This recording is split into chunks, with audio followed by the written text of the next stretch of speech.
Some pieces of clothing come with a small patch of fabric with a button on it. While it's quite obvious how to use the button, the fabric's purpose isn't so apparent. It's not there to patch holes. You're supposed to test your cleaning products on it. Then, if something goes wrong, you won't ruin the whole garment. The seemingly random dime-sized hole in the elevator door is actually a keyhole. If the elevator doors get stuck, an operator can open them manually by inserting a special key in this hole. The same tool is used when an elevator needs routine maintenance. Some plastic milk containers have dents in their sides that serve several purposes. For one, if milk spoils, this process can cause swelling and high-pressure buildup inside the container. That's when the dent comes in handy. It pops out and doesn't let the jug blow up. Plus, if you decide to freeze the milk, it'll expand like any other liquid. And then again, the indentation will pop out and prevent the container from bursting inside the freezer. A first-timer might think that Chinese takeaway boxes have a peculiar shape. The more experienced diners know that by unfolding the sides of these containers, you get a paper plate with the food already sitting on top. The lines on plastic Solo cups can help you measure out liquids and non-liquids too. From the bottom up, those lines coincide with the measurements of 1, 5, and 12 ounces. The lowermost line is the perfect portion of mouthwash. The middle one is a serving of cereal for breakfast, and the topmost is the amount of water recommended to drink 4 to 5 times a day. Striped toothpaste will always come out in stripes even if you mash the tube with all your strength. No magic involved though. The product is very dense and viscous, so it doesn't mix well. The white, blue, and red parts of the toothpaste are pushed down at an even rate thanks to their similar physical properties. And viscosity helps the stuff be pushed down and out from the edges first, so no matter how hard you try, there will always be those perfect stripes. Not every iPhone owner pays attention to an almost unnoticeable little hole between the camera and the flash. It's the gadget's second microphone. Its role is to block outside noises when you're filming a video. This microphone also makes the sound clearer. Use it when you're on the phone in a noisy place. Dental floss can slip out from your fingers and tangle. To avoid such problems, tear off a piece and floss and tie its two ends together. It will be much easier to use and won't hurt your hands. Most frying pans have holes in their handles. You can use it to hang the thing on a hook on the wall, but that's not its original purpose. When you're cooking something in the pan, the hole in the handle is there to hold your messy spoon. It's especially important for plastic utensils because you can't leave them in the pan for long since they can melt. Some toothpicks have several grooves on the blunt end. When you need to use one, break off the grooved end and put it on the table. It'll serve as a rest to keep your toothpick from touching the surface. You've probably noticed that most soft drink lids have ridges and 3 bumps on them. With their help, the lid can turn into a coaster once you put it on the table and place the cup on top of it. No more spillage. Bath foam isn't only for fun or a nice smell. It also helps regulate the temperature. The bubbles keep the water hot so you can enjoy a bath a bit longer. Anyway, it works for acrylic bathtubs only. Those made of metal lose heat really fast either way. Almost all measuring tapes have a metal tip with a small slot on the end. You can use this slot to hang the tape on a nail or a screw to make measurements without anyone's help. Sometimes this tip has a row of sharp points along the edge on one side. That comes in handy when you want to leave a mark without using a pencil. A pack of cotton pads has those strings on it so we could hang it on some hook or holder. And no, there's no need to untighten and tighten the pack again. Look at the bottom of the pack. It has a perforated line. Tear along that, and now you're good to pull out a cotton pad. A triple handle on a jerry can is there to make it easier for 2 people to carry it and distribute the fuel evenly. Gas cans often have a second hole that actually needs to be uncapped too before you pour the gas. The air passage will prevent it from pouring out. Lemons get juicier if you warm them up a little bit in the microwave. The heat softens the frozen membranes, so the juice can flow out freely. More lemonade for you. When you buy some grated cheese, get ready for a surprise. If the package says it contains cellulose, it means that the cheese does contain wood pulp. Don't worry, it's digestible. It's added to prevent the product from clumping. The expiration date on mineral water isn't about water going bad. Actually, no water can spoil. but the bottle can. Over time, it starts leaking some chemicals that aren't quite safe. The spike in the cap of a tube of ointment or cream is there so you can puncture the tiny foil seal. No need to grab a toothpick or try to use your fingernails to peel it off. Post-it notes are supposed to be peeled off from the side, like you're turning the page in a book. Most of us tear them from the bottom, and that just creates a crease and makes the whole note less sticky. To prevent water from boiling over, just lay a wooden spoon across the rim of the pot. It only works for a little while though. If the spoon's surface gets heated up to the boiling point, the bubbles will just foam up and around it. That's why metal spoons won't do. They heat up too quickly. Some erasers have two colors and textures, not for pen ink versus pencil lead, but for different types of paper. You're supposed to use the blue side to remove pencil marks from heavy grades of paper. Most people use bobby pins upside down. The zigzagged part goes closer to your scalp. The texture keeps the hair and pin in place much better. And give your pins a spritz of hairspray before putting them in. They'll grip better. Ever notice the tiny second hole in the lid of your coffee travel mug or to-go cup? It's there to control how smoothly the liquid flows out from the drink hole. Without it, the hot stuff would just glug out at you like milk from a jug. It also lets the steam escape so the high temperature and built-up pressure don't melt the lid or send it shooting off. Apples you buy at the supermarket were likely picked between August and November. After that, they were covered in wax, hot air dried, and stored in cool places. It takes the fruit 6 to 12 months to make it to fresh produce shelves. Sometimes you need to get away from your computer but don't want to keep logging back in. Put your mouse over the top of an analog watch. The mouse will perceive the ticking second hand's movement, and this will prevent your computer screen from turning black. When using a blender, pour the liquids in it first. Only after adding your milk, coconut water, or yogurt, put the berries, fruit, or spinach inside. Thanks to the holes in the bottoms of earphones, air can circulate up and down through the speakers. It results in increased low frequencies. This makes the bass sound deeper and improves the overall sound quality. You can use metal loops on the sides of a grocery cart to organize the space in your cart better. Hang your jacket on such a loop or put a bag of delicate items there, like eggs or bread. This way your jacket won't get wrinkled and eggs won't get squished. The black lines on a basketball make the game easier to play. They're actually grooves helping you handle the ball. And since the players need to move around the court while dribbling or bouncing the ball, control is crucial. The black lines allow you to grip the ball better. You can also easily steer it in any direction once it's in your hand. If the basketball was smooth, you wouldn't be able to do it. By the way, pebbled dots that cover the outside of the ball serve the same purpose. The drawer at the bottom of your stove is there to keep your dishes warm when you cook large amounts of food. When one dish is in the oven, the already prepared ones are kept warm in the drawer below. Go shopping for some oranges and I'm sure you'll get them in a red mesh bag. You'll rarely see them lying around without one of those. It's pure marketing. And that color isn't a random choice. When packed in a red mesh bag, oranges appear more orange, fresher, and more appealing to you. So you're more likely to buy them, right? Lemons are usually sold in green mesh bags for a similar reason. If you pack them in red, they'll appear more orange. Green goes better with yellow and makes those lemons stand out. You open a bag of chips and find it half empty, or half full if you're an optimist. Frustrating, I know, but I figured it's not because the manufacturer wants to get more cash out of you. The extra air helps to protect your chips from any damage. If the bags were filled to the brim, you'd get chip dust instead of chips after their transportation. A raspberry-flavored ice pop is typically blue, not pink or red, which both would be more obvious color choices.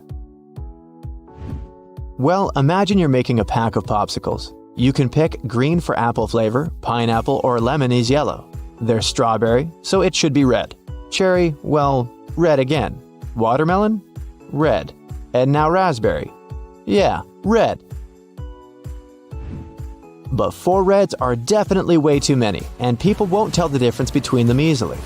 So, at first, both strawberry and cherry flavors were red, but of different shades. The watermelon one was pink. They made the raspberry ones of a deep dark red dye. Then, scientists proved that that dye might be dangerous, so it was banned. Blue was another free color option, but there's no blue fruit or berry except for blueberry. And it's not a very popular flavor, so manufacturers started to paint raspberry blue. Sometimes they call it blue raspberry, but it's just a lab thing that doesn't naturally exist. If you buy a clock or see a picture of it, it'll most likely show 10:10 by default. The only reason behind it is that it just looks nice. You can see both hands, and they don't overlap. Also, it's symmetrical and nice, and it frames the 12. And finally, it makes a smiling shape that gives off a positive vibe. Mattresses usually have those decorative stitching patterns on them. Mattress manufacturers make a limited number of different mattresses, and the only way to make them look different is to come up with a fancy stitching pattern. Two mattresses of different companies might be the exact same quality, but cost differently. Most people will never know it and will decide that different patterns mean something in terms of quality. So, when shopping, don't mind the pattern at all. Cheese has holes. In most types, they're small, but they can also be huge. Cheese is made by adding bacteria to milk, and the holes are the result of it. Those bacteria consume lactic acid and release little gas bubbles. They're trapped in the cheese, and then they pop, forming those little holes. The size of holes depends on the production temperature and its acidity. Swiss cheese has extra large holes. It's made at a temperature of around 120 degrees Fahrenheit and incubated at 70 degrees Fahrenheit for 5 to 7 days. So the cheese is very soft and the bubbles grow especially big. All coins have ridges, but have you ever wondered why? At first, all coins were linked to a silver standard. The amount of silver used in a coin was proportionate to the value of the coin. So, a $1 coin had way more actual silver in it than, say, a quarter. The edges were made reeded for security reasons. Once, it was a coin element that made a coin harder to reciprocate. It also prevented another kind of fraud. People would shave off a bit of metal from the edges of coins. It would be just a little so that no one would notice the difference. But if you did it to many coins, you'd get enough precious metals to sell. Reeded edges made it impossible. If someone tried to shave them off, the ridge would become smooth, and it'd be obvious to anyone that a coin had been tampered with. Nickels and pennies didn't have them because they were made of inexpensive metals, so there was no sense in protecting them. Now, no one makes coins out of silver, but the ridges are still there. When the governments started to produce new coins, they didn't see a point in changing the coin-making equipment, and they just kept the reeded edges. If you ever played billiards, you must know that green table well. The game originated around the 14th century, 5 centuries before basketball. Back then, folks didn't have pool tables, of course. Instead, they were playing it outside on the green lawn. Later, people moved the game indoors so they could play it even when it was raining. And they kept the nostalgic green to give it some lawn vibes. Medical workers usually wear a uniform that is a shade of blue or green. There's a reason for it. Before the 20th century, they were wearing their regular clothes, even when performing surgery. With the development of medicine, people started to pay more attention to matters of sterileness, so they started to wear a uniform, and at first, it was white to signify purity.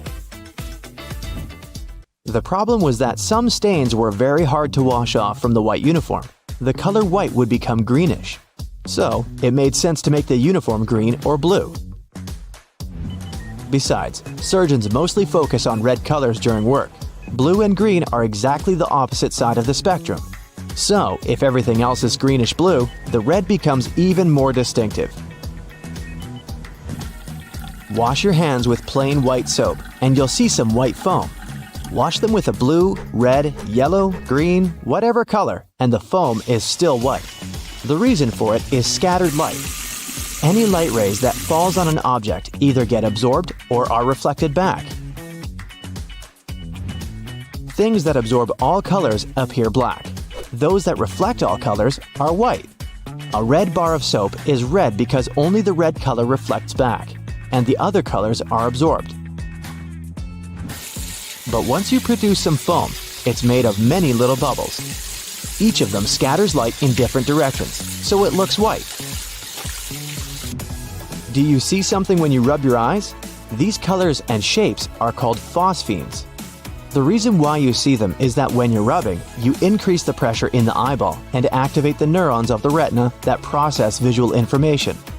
Once they're activated, your brain interprets it as if you see the light, and it tries to actually see it. Ever wondered why you have black circles around your eyes when you're tired? The skin under the eyes is very thin, so the blood vessels are very close to the surface, and you can see any difference easily. When you lack sleep, your skin gets paler, and the blood vessels are even more visible. So, you can see those dark circles showing through the skin.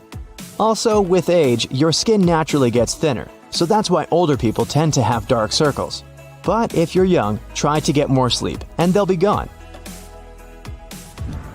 You say Germany, the Spanish say Alemania, and the Germans say Deutschland, and it sounds like 3 different countries, but it's just one.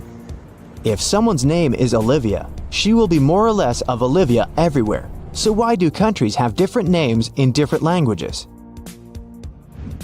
Countries have existed for a long time.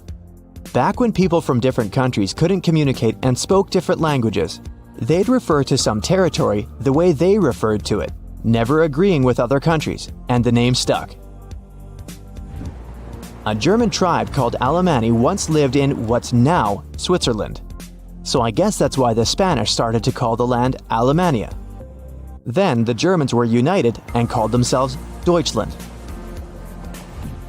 In English, the pronoun I is always capitalized. Even the linguists don't know for sure why it's so. At least yet. I comes from the German Ich, during the time it evolved from ish to ich and later to I. Some theorize that a little I appeared to be too insignificant in a sentence, standing on its own, so it started to be capitalized to be more distinctive. If you've ever seen a behind-the-scenes video, you might have noticed that they click that clapperboard before each scene. This clap helps a lot at the stage of editing. The film and the audio are recorded separately, and when they're synchronized, the clapperboard makes that brief clap at the very beginning of a shot scene. And it's easier to find where the scene starts to add the audio. Another reason is to give more details on the filmed piece. They add information about the scene and take number, the filming date, the camera angle, and other important stuff to the clapperboard that makes it easier to go through hundreds of video pieces later. After a bad day at work, you decide to hide yourself from the rest of the world. You turn off your phone and your laptop and lock yourself inside the bathroom. You jump out of your meditation when you hear a beeping sound. It's your toothbrush saying, "Data transfer completed."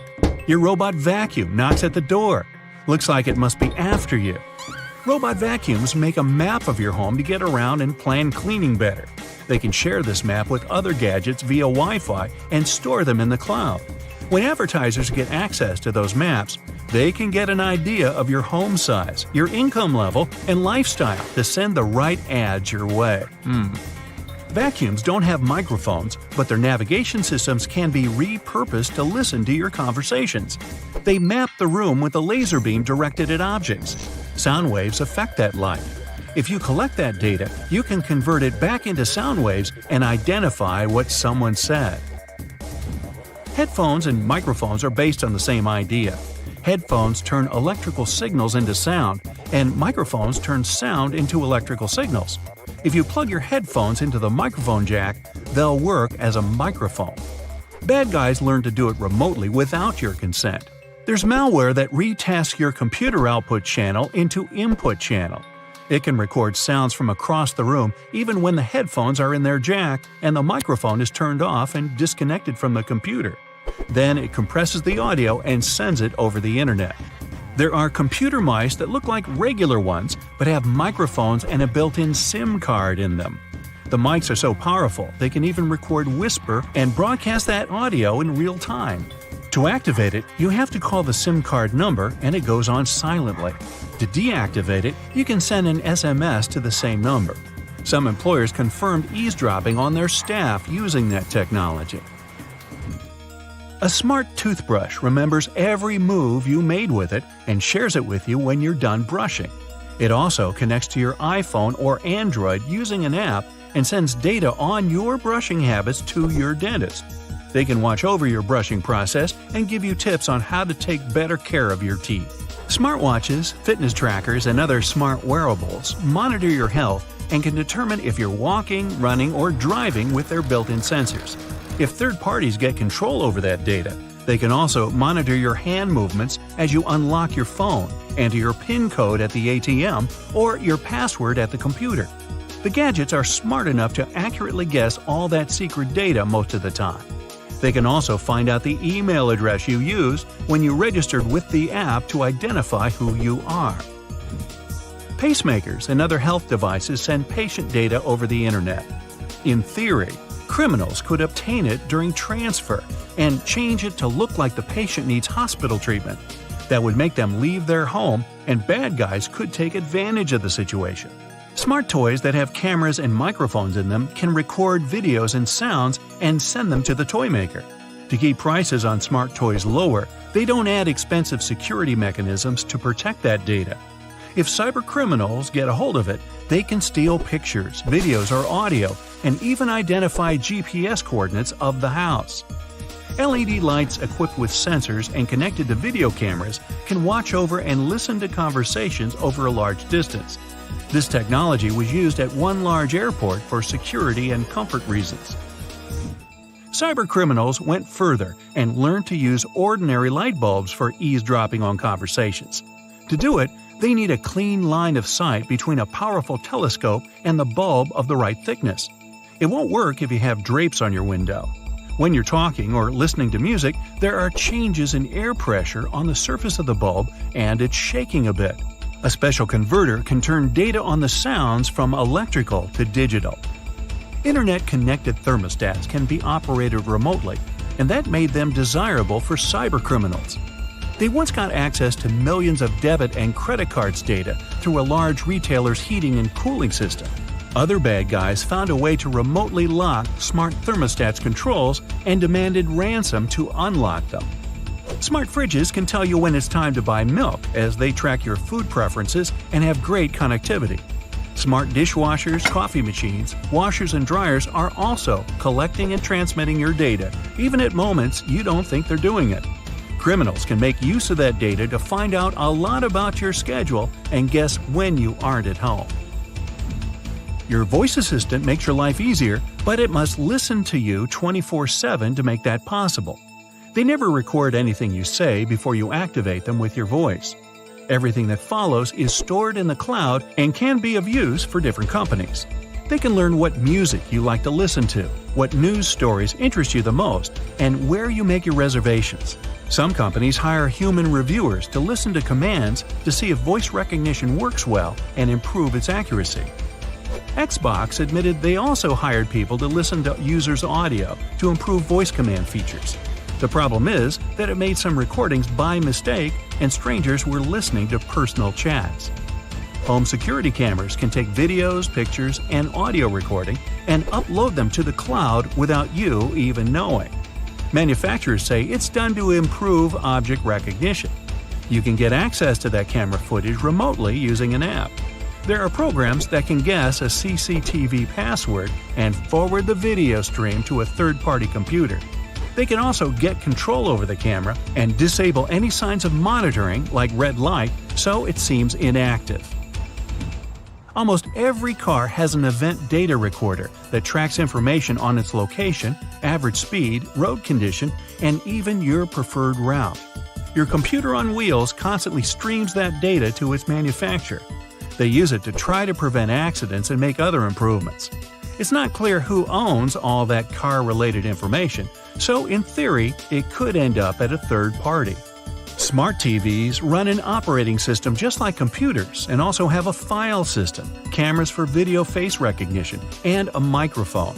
They are always connected to the internet, and if cyber criminals get access to a TV, that can change certain settings and record audio even when the TV is off. They could also watch you through the camera and use the smart gadget to move to other devices on the same network, like your laptop. Well, I'm totally creeped out, so what can we do about it? You can disable automatic content recognition to stop your TV from giving you viewing recommendations and limit voice activation function for a safer experience.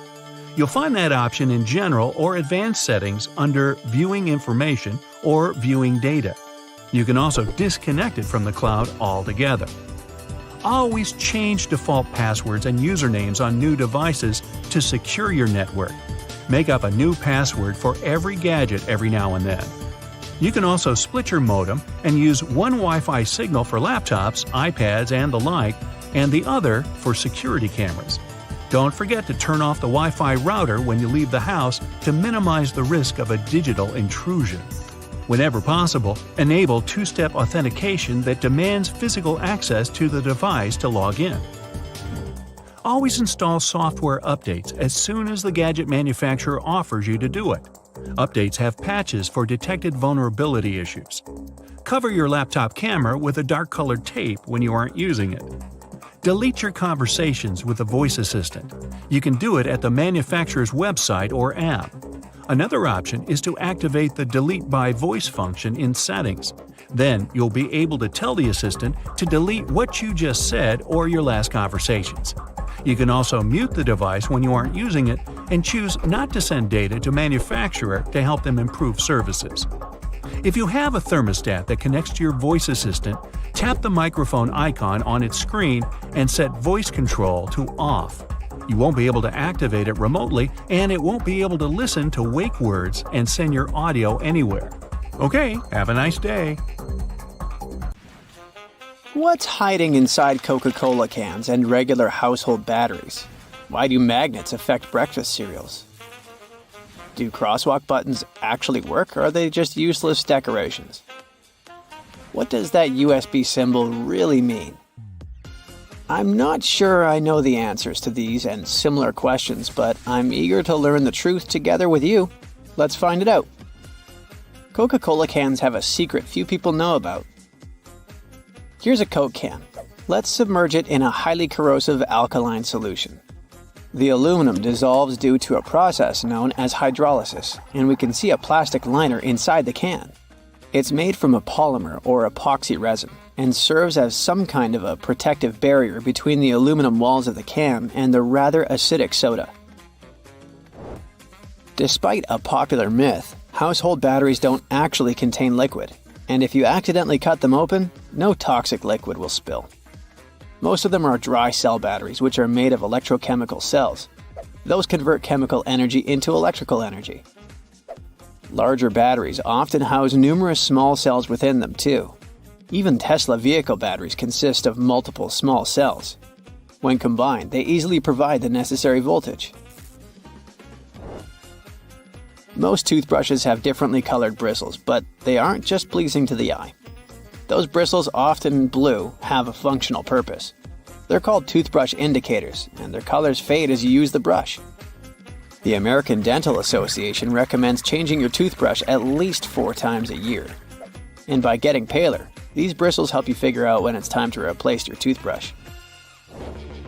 You'll probably agree that there's no better snack than a pack of chips. Some are flat, others have ridges. Is it just aesthetics? Not really. The main purpose of those lines on some kinds of chips is to help with the distribution of spices and seasonings. In other words, all those substances that make your chips taste like cheese are mostly stored inside the lines. Plus, the lines make chips crunchier. Now this one might be a surprise, but some breakfast cereals are magnetic. That's because they're often fortified with iron in the form of a fine powder. Due to the added iron, cereal flakes get attracted to magnets. All this may sound kinda alarming, but in reality, the iron content in the flakes is minimal and doesn't pose any threat to your health. That clear fluid in gel pens is called the ink follower or stopper fluid.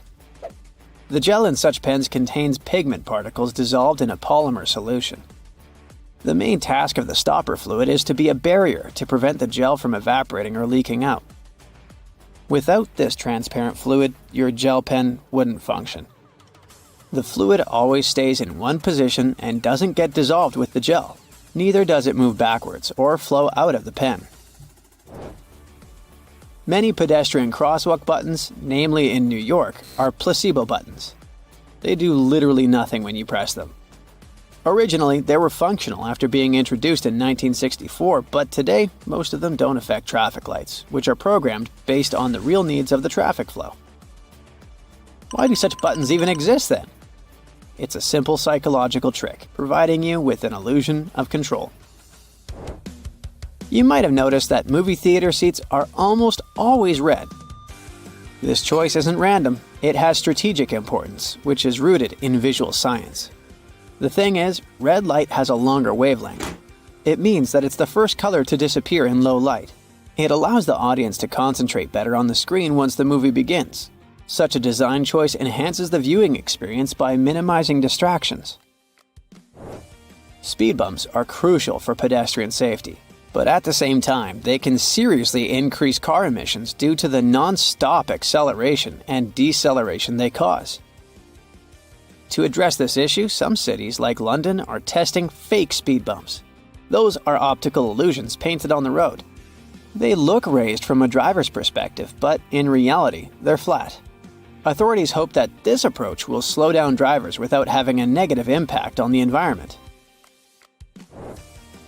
Soda bottles are always filled in such a way that there's some space between the liquid and the cap. That's because soda contains carbon dioxide. It's a gas that can expand once the bottle's heated. If there's no gap in the bottle, it can break because of the pressure building inside. Also, when you open your drink, the gases go out in the form of bubbles, making the drink overflow. The gap helps with this problem too. The USB symbol, looking like a trident, has always sparked multiple speculations about its origin. One popular idea is that it represents Neptune's trident and symbolizes power and adaptability. But there's also a little bit less exciting theory. A man who claimed to have designed the symbol in the 1980s stated that it was supposed to represent connectivity. The large circle symbolizes a computer, while the attached shapes, the circle, the triangle, and square, stand for different outputs. The design of a tennis racket has a specific feature known as the throat. It's an open space below the head of the racket. This space isn't just for storing balls, it also improves the racket's aerodynamics by letting air pass through. It seriously reduces drag during swings. Speaking of tennis courts are usually built with a north-south orientation. It helps minimize the impact of the sun's position during the game, ensuring that neither player has the sun directly in their eyes. Look closely at a tram's overhead lines, and you'll see that its contact wires zigzag back and forth instead of going in a straight line. That's because all trams have pantographs attached to their roofs. The upper part of the pantograph is gradually worn down by the overhead wire and eventually needs to be replaced. To wear it down evenly, the wire is not installed strictly along the tram's path, but in zigzag patterns. As the tram moves, the pantograph slides along the wire, and it wears down evenly. Those cone-shaped water cooler cups? Their shape is intentionally designed to prevent users from setting the cups down. This allows employees to minimize the risk of spilling water on their desks around various electronic devices. Plus, less material is used to produce cone-shaped cups, which makes the process less wasteful and more cost-effective. It also kinda supports sustainability by encouraging people to drink their water quickly and dispose of their cups immediately after. Most suitcases have 2 zipper pulls, and it serves several purposes. First of all, if one zipper fails, the other can keep the suitcase closed. Even better, having 2 zippers allows you to have easier access to small sections of your suitcase without having to open it entirely. And finally, when you have 2 zippers, you can connect them with a padlock for increased security. Some plastic milk containers have dents on their sides. These dents serve several purposes. When milk spoils, it usually causes swelling and high-pressure buildup inside the container. That's when the dent pops out and doesn't let the jug blow up. Plus, if you decide to freeze the milk, it will expand like any other fluid. And then again, the indentation will pop out and prevent the container from breaking inside your freezer. If you ever had a problem figuring out why fake pockets exist, you need to hear this. The main reason is that if a clothing item has a specific cut or shape, pockets may spoil it. They can alter the item's shape either in the warehouse or already on the retail rack. The solution? Getting rid of the pockets in key areas. Plus, fake pockets are obviously cheaper, and they don't get stretched out. The thermos wasn't actually invented to keep your coffee warm. It was made by a Scottish scientist who wanted a safe place to keep his chemicals at a stable temperature. So, he took 2 bottles, put the smaller one inside the bigger bottle, and vacuumed out the air between them. Now, doctors recommend risking your life at least twice a day. I mean, brushing your teeth at least twice a day. But you see, the seemingly harmless toothpaste that peacefully chills on every American counter poses a life-threatening danger because of one not-so-harmless ingredient, sodium fluoride. Now, don't get me wrong, not every toothpaste out there contains it, but most of them still do. But don't rush to the bathroom to trash your tube. If you swallow a tiny pea-sized glob, it isn't fatal. I'm talking about larger quantities. A toothpaste tube has only 0.15% fluoride. To send you running to the hills, you must consume around 8 tubes one by one, so technically, toothpaste is totally safe. Let's go and look for more dangers at your place, shall we? Personally, I don't have this one, but if you happen to have a CFL light bulb, you gotta be extremely cautious with it. The thing is, many of those bulbs are made with mercury. If such a bulb breaks, you gotta start by turning off your ventilation system. Otherwise, the contamination will only get worse. Make sure everyone has left the room, then open a window to allow for fresh air circulation. Finally, clean the area where the bulb shattered. Be careful to address both wet and dry surfaces and contact specialists. Mercury vapors are definitely the biggest concern when it comes to this element. Take, for instance, a case of 2008, where a 55-year-old guy in Oklahoma tried to extract gold from old electronics using liquid mercury. Unfortunately, he inhaled too much vapor and sadly passed away just 10 days later. The contamination was so severe that they had to completely gut his house. Now, you definitely don't want your favorite clothes to get ruined by moths, so you might grab some mothballs to exterminate them. But watch out, those mothballs can exterminate you too. They usually contain chemicals like naphthalene or paradichlorobenzene. When these get into the air, they turn into gas. That strong smell you associate with mothballs kicks in. Those fumes can actually irritate your eyes and lungs, and may even cause headaches, dizziness, and nausea. Plus, there are concerns about these chemicals being the cause of major conditions that even modern medicine can cure. Naphthalene is especially risky because it can break down your red blood cells, leading to a condition called hemolytic anemia. So try to swap those balls for good old lavender. Moths aren't big fans of it. Now, it's super important to keep an eye on the plants you bring into your home because some can be surprisingly harmful. Take Dieffenbachia, commonly known as dumb cane, for example. Rumor has it that its sap can cause your tongue to swell up so much that it can block your airway. But can it really? Yes and no. It's true that this plant contains poisonous, tiny needle-like crystals called rapides, but they require someone to actually chew on a leaf first before any fuss happens. Otherwise, you might just feel a brief burning sensation or observe some skin redness. In rare cases, you might see some swelling in the area that touched the plant. Generally, just a little nibble leads to mild discomfort, so please don't snack on your potted plants. This warning is more for the safety of your pets, especially cats. Now, if Dieffenbachia stays in contact with the mouth for too long, it can cause some serious pain that might linger for days or even weeks. In those cases, a trip to the hospital might be necessary, especially if the throat gets affected, as that could impact breathing. But don't believe the hype that Diefenbachia is a lethal poison. That's just an urban legend. The bottom line? One must be really dumb to get poisoned by a dumb cane. Now, using a power washer can be more dangerous than you might think. The intense pressure can lead to serious injuries, and the high-speed spray can kick up debris that might cause even more harm. If you do get injured, infections can set in quickly, and without timely medical care, things can get really serious. Think severe complications, potential limb loss, or even worse. But honestly, it's not that scary. Just don't overdo it with pressure. Here's a friendly tip. Don't skip out on your weekly house cleaning, especially when it comes to the bathroom. The longer you put off cleaning it, the more risky it becomes. Bathrooms are notorious hotspots for bacteria, which makes regular cleaning essential.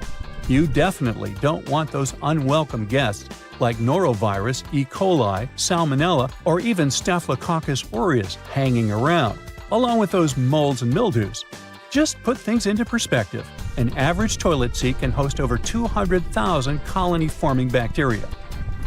And here's another thing to keep in mind. If you're not careful while cleaning, you can accidentally create a dangerous situation. Mixing bleach and ammonia can release a toxic gas called chloramine. Those fumes can lead to some pretty nasty symptoms, from shortness of breath to fluid in your lungs. Guess what? If it happens, you will probably kick the bucket.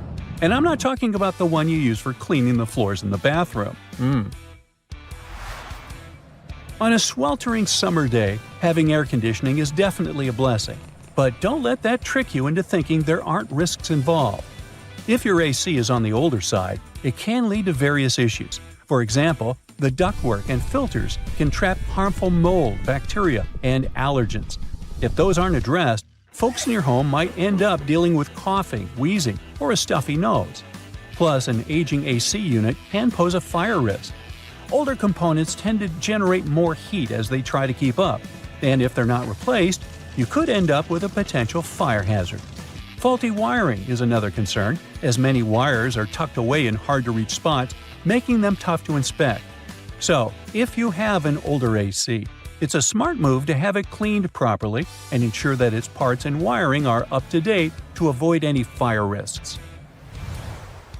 Snuggling under a cozy electric blanket when the weather turns chilly sounds like a dream.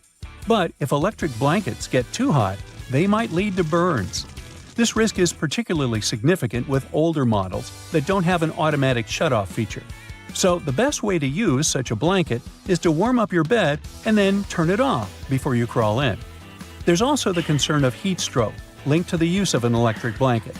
Once, 2 people were discovered unresponsive in their beds beneath electric blankets. The first person's body temperature reached an alarming 106.2 degrees Fahrenheit, while the second person's temperature was 105.8 degrees Fahrenheit. So while these blankets offer comfort, it's crucial to use them wisely. Just a quick heads up about windshield washer fluid. It contains methanol, which can really pack a punch. If ingested, it can cause everything from dizziness and headaches to severe poisoning. Make sure to store it safely and keep it in the original container. Never transfer it to unmarked bottles. It can easily be confused with water and other harmless liquids, and that's a big no-no. Methanol is super toxic. For a grown-up, 2 to 8 ounces can do the trick. You know what I mean. The windshield washer fluid you dump into your car usually has about 30 to 50% methanol in it. But the concentrated versions? They can pack a serious punch with 90 to 100% methanol. Just remember, these products need to be diluted with water before you use them. The last everyday thing on our list does seem to be a great buddy of ours, especially if located in the bathroom. But although air fresheners can give your home a pleasant scent, many of them release volatile organic compounds that can build up over time and may pose serious health risks, including neurological issues and incurable conditions. I suggest, if you were to ask me, you play it safe and think about opting for natural alternatives or enhancing your home's ventilation instead. Got that? Good. Fitness trackers and fancy smartwatches are fine for monitoring your heart rate and even the miles you cover on a run. They're not so good at measuring the number of calories you burn, though. A 2017 study from the Stanford University School of Medicine showed that fitness trackers and smartwatches have error margins of less than 5% when it comes to measuring heart rates. That's pretty good, so you can be confident in whatever reading you're getting. The problem is with the devices measuring energy expenditure accurately or calendars burned. Even the best was off by an average of 27%. The worst was off by a crazy 93%. That means they're very unreliable and shouldn't be trusted. Fitness trackers don't work well for measuring calories because we all have different heights, weights, diets, and many other things. That means we all burn calories at completely different rates. The trackers are often programmed with a preset average height and weight. So, if you're going to use one, take it with a grain of salt, unless you're trying to reduce your sodium intake. Sunscreens have only one job to do, and that's protecting us from the harmful ultraviolet rays. In 2017, though, a study found that many popular brands failed to protect at all, with only 1 in 4 working. Most sunscreens didn't protect users from ultraviolet A and B rays at all. Some manufacturers also claimed that these products had an SPF of over 50, which sounds very high quality, but the actual SPF was much lower than that. The misleading labeling means we aren't as protected as we think when we're at the beach. So when you're out shopping for sunscreen, make sure you look at the ingredients and apply more than you think you should. Ooh, sports drinks, an essential item for anyone working out. These bright-colored drinks are filled with electrolytes that will increase your performance and rehydrate you fast. The problem is, we're not all athletes, so most people would be better if they just drink water instead. Sports drinks are made up of water with some minerals and lots of sugar, coloring, and flavor. Those minerals are electrolytes, which can help our bodies go longer. Your exercise habits, the duration, and the intensity of your training all come into whether you really need that extra boost. While sports drinks can benefit athletes engaged in long or intense training, they're not really necessary for most gym goers. Sports drinks are probably pointless if you're only doing light to moderate exercise, like walking or jogging, over a short period of time. After using a toaster for most of your life, most people still haven't figured out how to get a perfect heat setting. It turns out that burnt toast is probably just down to a simple misconception. Those numbers on your toaster aren't heat levels at all. They're actually minutes. The dial is basically just a timer. That means all you need to do is look up how long it takes to toast certain things, and you'll never ruin your breakfast again. Hey, I like burnt toast. I'm used to it. Most of us rely on wireless technology to carry out normal everyday tasks. It can be very frustrating when technology stops working and interrupts your day. In fact, the only thing more frustrating might be not knowing why it isn't working. The worst culprit here is your cell phone. It'll often show really great reception, but somehow can't make a phone call. The bars on a cell phone actually don't mean anything. The way they receive the signal differs a lot between different makes and models of phone. There's even a big difference between what the bars mean from one phone to another. Meanwhile, watching a progress bar showing the percentage of time left to complete a download on our phones or PC can be tedious. Sometimes they just seem to be stuck doing nothing. Bad news, they don't really work. At least not in the way we think. The system updates the progress bar when certain milestones are reached. A progress bar at 50% doesn't mean half the file has been downloaded. Almost all the files could have been downloaded. The point of them is to give you something visual to look at. Progress bars aren't accurate because downloads and transfers have too many variables beyond the system's control. Internet speeds and network availability are the coordinators of how quickly a download will complete, while your computer's hard drive determines how fast things process and information gets put in the right files. It's probably best to make a coffee or set things up to download while you're in bed, instead of constantly checking up on an incorrect progress bar. Elsewhere, stopping at a crosswalk and pressing the button hoping the walk signal will come up might just be a waste of your time. It turns out that all that button pushing could be for nothing. Some crosswalk buttons need to be pressed, but others don't do anything at all. The crossing symbol will just light up whenever it wants to. Some crosswalks even switch between needing and not needing a button press, depending on the time of day. That said, it can be difficult for all of us pedestrians to determine whether a crosswalk button works or not. When in doubt, just push the button anyway. You don't want to stand around waiting for no reason. With more people going into the water and sharks, living in the water, the fear of bumping into a not-so-friendly shark is ever increasing. This shared water space has pushed many companies to try to create shark repellents. This sounds like a good idea that should help keep both people and sharks more safe. Companies have tried everything: sprays, wetsuits, magnets, wax, and even electronic devices to repel the scary fish. The bad news is none of these products are confirmed to actually work. One in particular makes the sound of an orca. Sharks aren't too fond of being in the same area as them, but does pretending you're an orca stop a shark from biting you? If you feel safer using them, then go right ahead. But if you're looking for a shark deterrent that's 100% effective, it's just not available. Psst, here's what actually works. Stay out of the water. Rushing into an elevator and repeatedly pushing the closed door button in the US is basically a huge waste of time unless you've got the special trick. In 1990, the US passed a Disabilities Act for elevators, which meant that elevators had to ensure that someone with a disability had time to get inside one. If you're on crutches, use a cane, or travel in a wheelchair, you don't have to worry about someone accidentally closing the elevator doors before you've had a chance to pass through them. There's one important loophole to this. If you're an emergency or maintenance worker, you'll have access to keys and codes that make that button operational.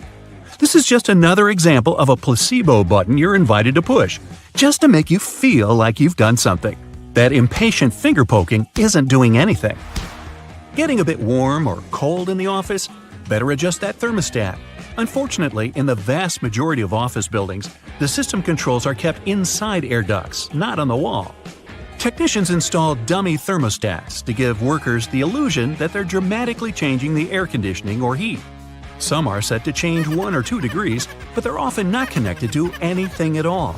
Dummy thermostats came about around the 1960s. As heating prices rose, building leases often required employers to stay within specific temperatures. Faced with this problem, fake thermostats became the new rage for businesses. They offer people some feeling of control while keeping the temperature in the right range. Now, ever come across some premium PC cleaning software that promises to clean your PC and make it go as fast as when you purchased it? Yeah!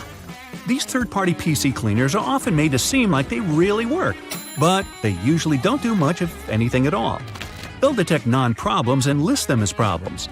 The worst example of this is when they list browser cookies and temporary files as having an effect on the computer's speed, when they don't.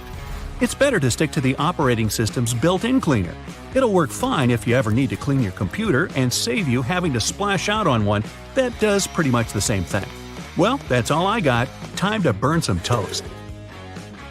You've probably noticed that train and bus seats are covered in fabrics with weird patterns. Have any idea why? Well, they use these patterns to cover any germs and stains on the seats.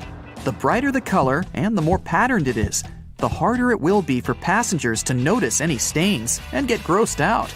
Also, the patterns are usually so ugly that no one even wants to look at them for long enough to spot any stains. So yeah, the pattern is there to make you look away, and if you look, to make it less noticeable. No bus will ever have plain white seats, that's a guarantee. Just a few more bus-related questions to answer, like why don't buses have seatbelts? Buses are overall way safer than cars because they were designed this way. The idea behind this is called compartmentalization, meaning that the seats have high backs that absorb energy. The seats are also placed close to one another, so there's less space to move in case of an impact. Also, on a bus, the passengers sit pretty high off the ground, and in case of a collision, the force is absorbed by the bus's deck and not by the people inside. On top of that, a bus is way heavier than most other vehicles, and even if there is a collision, it distributes the force way differently than a regular car. Due to its weight, a lot of force is absorbed, and bus passengers don't experience much crush force. So, small and light buses that can't distribute the force as well actually do require seatbelts. And we have to remember that buses drive slowly, which minimizes the risk of an accident overall. We all know that school buses are yellow, but why? It's for visibility reasons. Yellow is one of the most easily recognized colors, and for a human eye, yellow is even more visible than, say, red. So, school buses are yellow to make them more distinctive. Also, yellow is visible in the dark, in fog, and on a rainy day. Actually, the color of the bus isn't really a true yellow. It also has a hint of orange. This shade even has an official name: National School Bus Glossy Yellow. By the way, taxicabs are yellow for the same reason, to be more visible in any weather conditions. Also, buses have huge steering wheels, and I finally learned why. Buses are bigger than regular cars, and they're also way heavier. So it's harder to turn a bus around, and way more strength is required to do so than when you drive a car. A bigger steering wheel that has a bigger radius allows the driver to turn the vehicle more easily, and it requires less force than if the wheel were smaller. Trucks have big steering wheels for the same reason.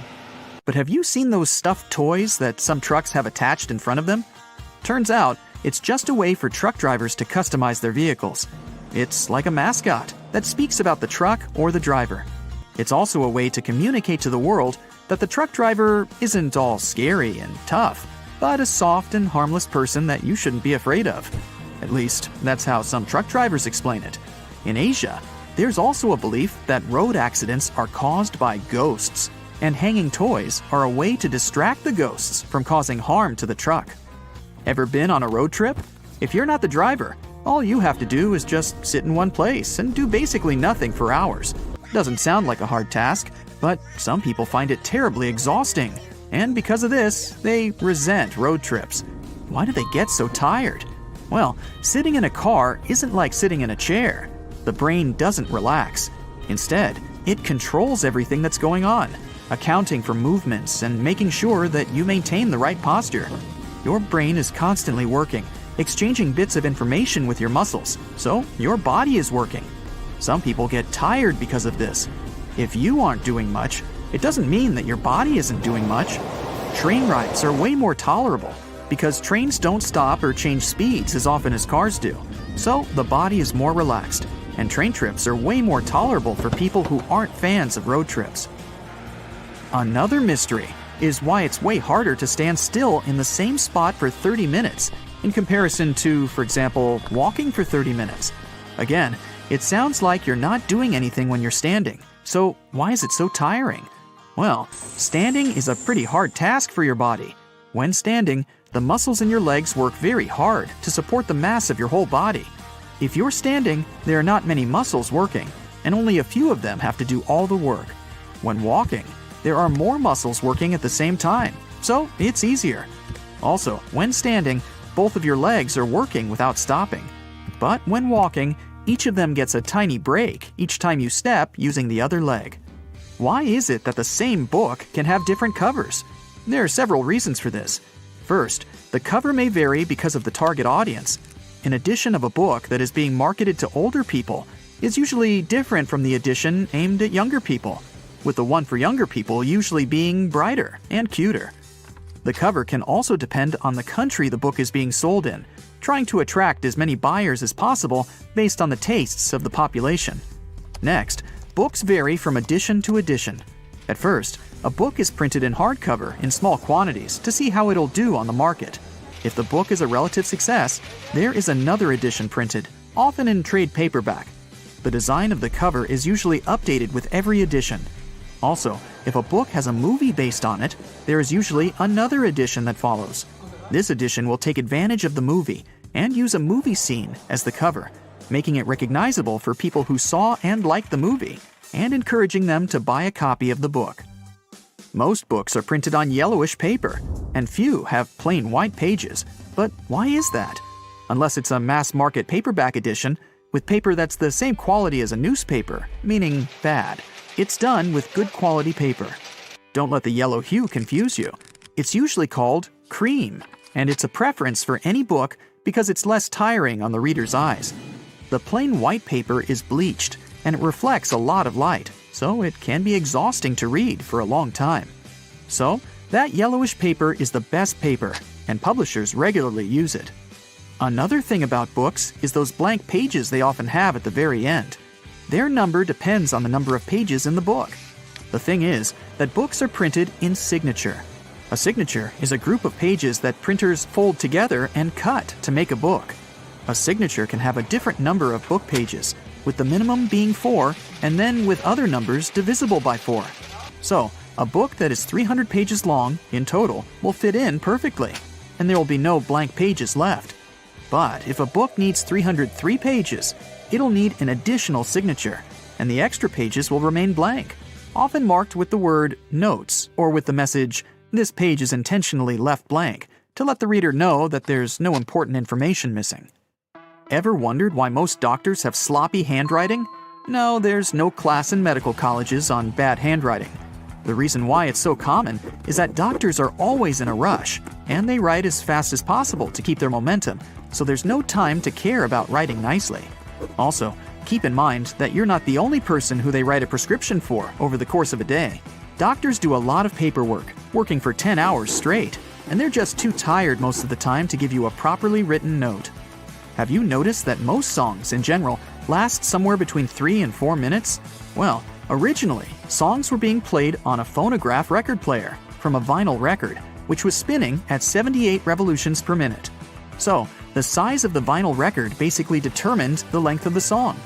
There were two basic record sizes, a 10-inch one, which had room for about 3 minutes of playtime, and a 12-inch, which could fit a 4-minute song. So, at the beginning of the 20th century, if an artist wanted their song played, they couldn't make it longer than that if they wanted to be able to sell a record. Times have changed, but still, most songs are about 3 to 4 minutes long. The initial reason for sticking to this pattern was also because of radio. If a song was too long, it would either get cut in half or some parts would be left off to make it fit into the 3 to 5 minute radio standard. If an artist wanted the song on the radio, and if they wanted to earn money from it, they'd do their best to make a song that fits the standard, so that the whole piece could be played without alterations. Today, even if there are longer songs, a 3 to 4 minute song is now a tradition that artists typically stick to. Trains used to make people mad. During the Victorian era, there was this rumor that the swaying motion of train carriages made passengers, especially men, go a bit crazy, leading to some strange and dangerous behavior. The so-called railway madness was supposedly triggered by the noise of the train. To make things worse, carriages were locked for privacy reasons back then, so people found themselves stuck in tiny spaces with lunatics who could snap at any moment. If you see someone putting ketchup on some car, it doesn't mean you're witnessing them preparing a prank. It means they're just taking care of their car. Yup, it goes great with hamburgers and hot dogs, but it goes even better with cars since it has ingredients that are good at removing rust. Rust occurs when the metal gets exposed to moisture, oxygen, and heat, and due to weather conditions, it's hard to avoid it. When you leave rust for a longer time and don't deal with it, it will continue to degrade the metal. So, you need to get rid of it before your car becomes physically useless. That's when ketchup comes in. Its key ingredient is tomatoes, and they have many nutrients similar to those you can find in oranges and some other citrus fruits. For instance, citric acid can help you remove rust from metal surfaces since it eats through rust. We're not talking about the cars only. You can use it on metallic kitchenwares, furniture parts, jewelry, and rust spots on generally any metallic item. You can combine it with washing soda. It's not quite effective against rust, but when you combine it with ketchup, it'll do the work. Mix these two and apply them to the rusted area. Leave it like that for about half an hour and wash it with a wet cloth or sponge. You can combine ketchup with salt instead, or just apply a lot of it on the rusty area without using any additional ingredients. Ketchup removes tarnish from brass copper too. Put it on brass hardware on doors and cabinets, or some accessories such as bowls and candlesticks for 10 minutes to make it all shine. And also, you don't put it on meat just because of taste. Ketchup breaks down its fibers, which means it makes it more tender. Locking handles as we know them were only invented relatively recently, in 1878. Before that, people had to get pretty inventive to secure their homes. Most folks used a latch string. They'd make a small hole in the door, thread a leather thong or string through it, and then loop it around a wooden bar. Even after doorknobs were invented, only the wealthy could afford a proper lock and key. Vacuum cleaners had a rough start too. The first one was invented in 1901, but it was so huge that it wouldn't fit inside houses. Instead, vacuuming was offered as a mobile service. The machines were parked outside, and long hoses were fed through the windows. And to get to the client's house, these large cleaning machines were actually pulled by horses. Back in the day, animals even used to pull strollers. Yep, with kids inside. The stroller was first developed in 1733 for the daughters and sons of a British nobleman who might have been a bit too lazy to walk with them every day. So, the first model was basically a shell-shaped basket on wheels that could be pulled by a goat or a small pony. This small chariot was cute, but probably not the safest way to get around. Refrigerators also used to be a bit scary. From the late 1800s until 1929, they used toxic gases like ammonia, methyl chloride, and sulfur dioxide to cool things down. People were so concerned about gas leaks that they began leaving their refrigerators in the backyard instead of keeping them in the kitchen. This danger even inspired Albert Einstein to create a new model. In 1926, Einstein and his former student Leo Szilard invented a refrigerator with no moving parts, using safer, environmentally friendly gases to reduce the risk of toxic leaks. But it had one problem. Einstein's refrigerator was less efficient than existing appliances, so it wasn't commercially appealing. If you ever find yourself casually wandering in the forests of Estonia, don't freak out if you see some giant megaphones.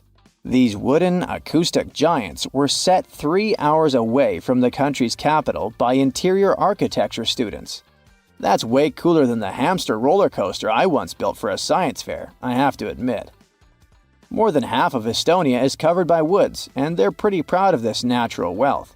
So it's not the first art project of this kind, and there was a winding, elevated pathway and a faceted woodland cabin.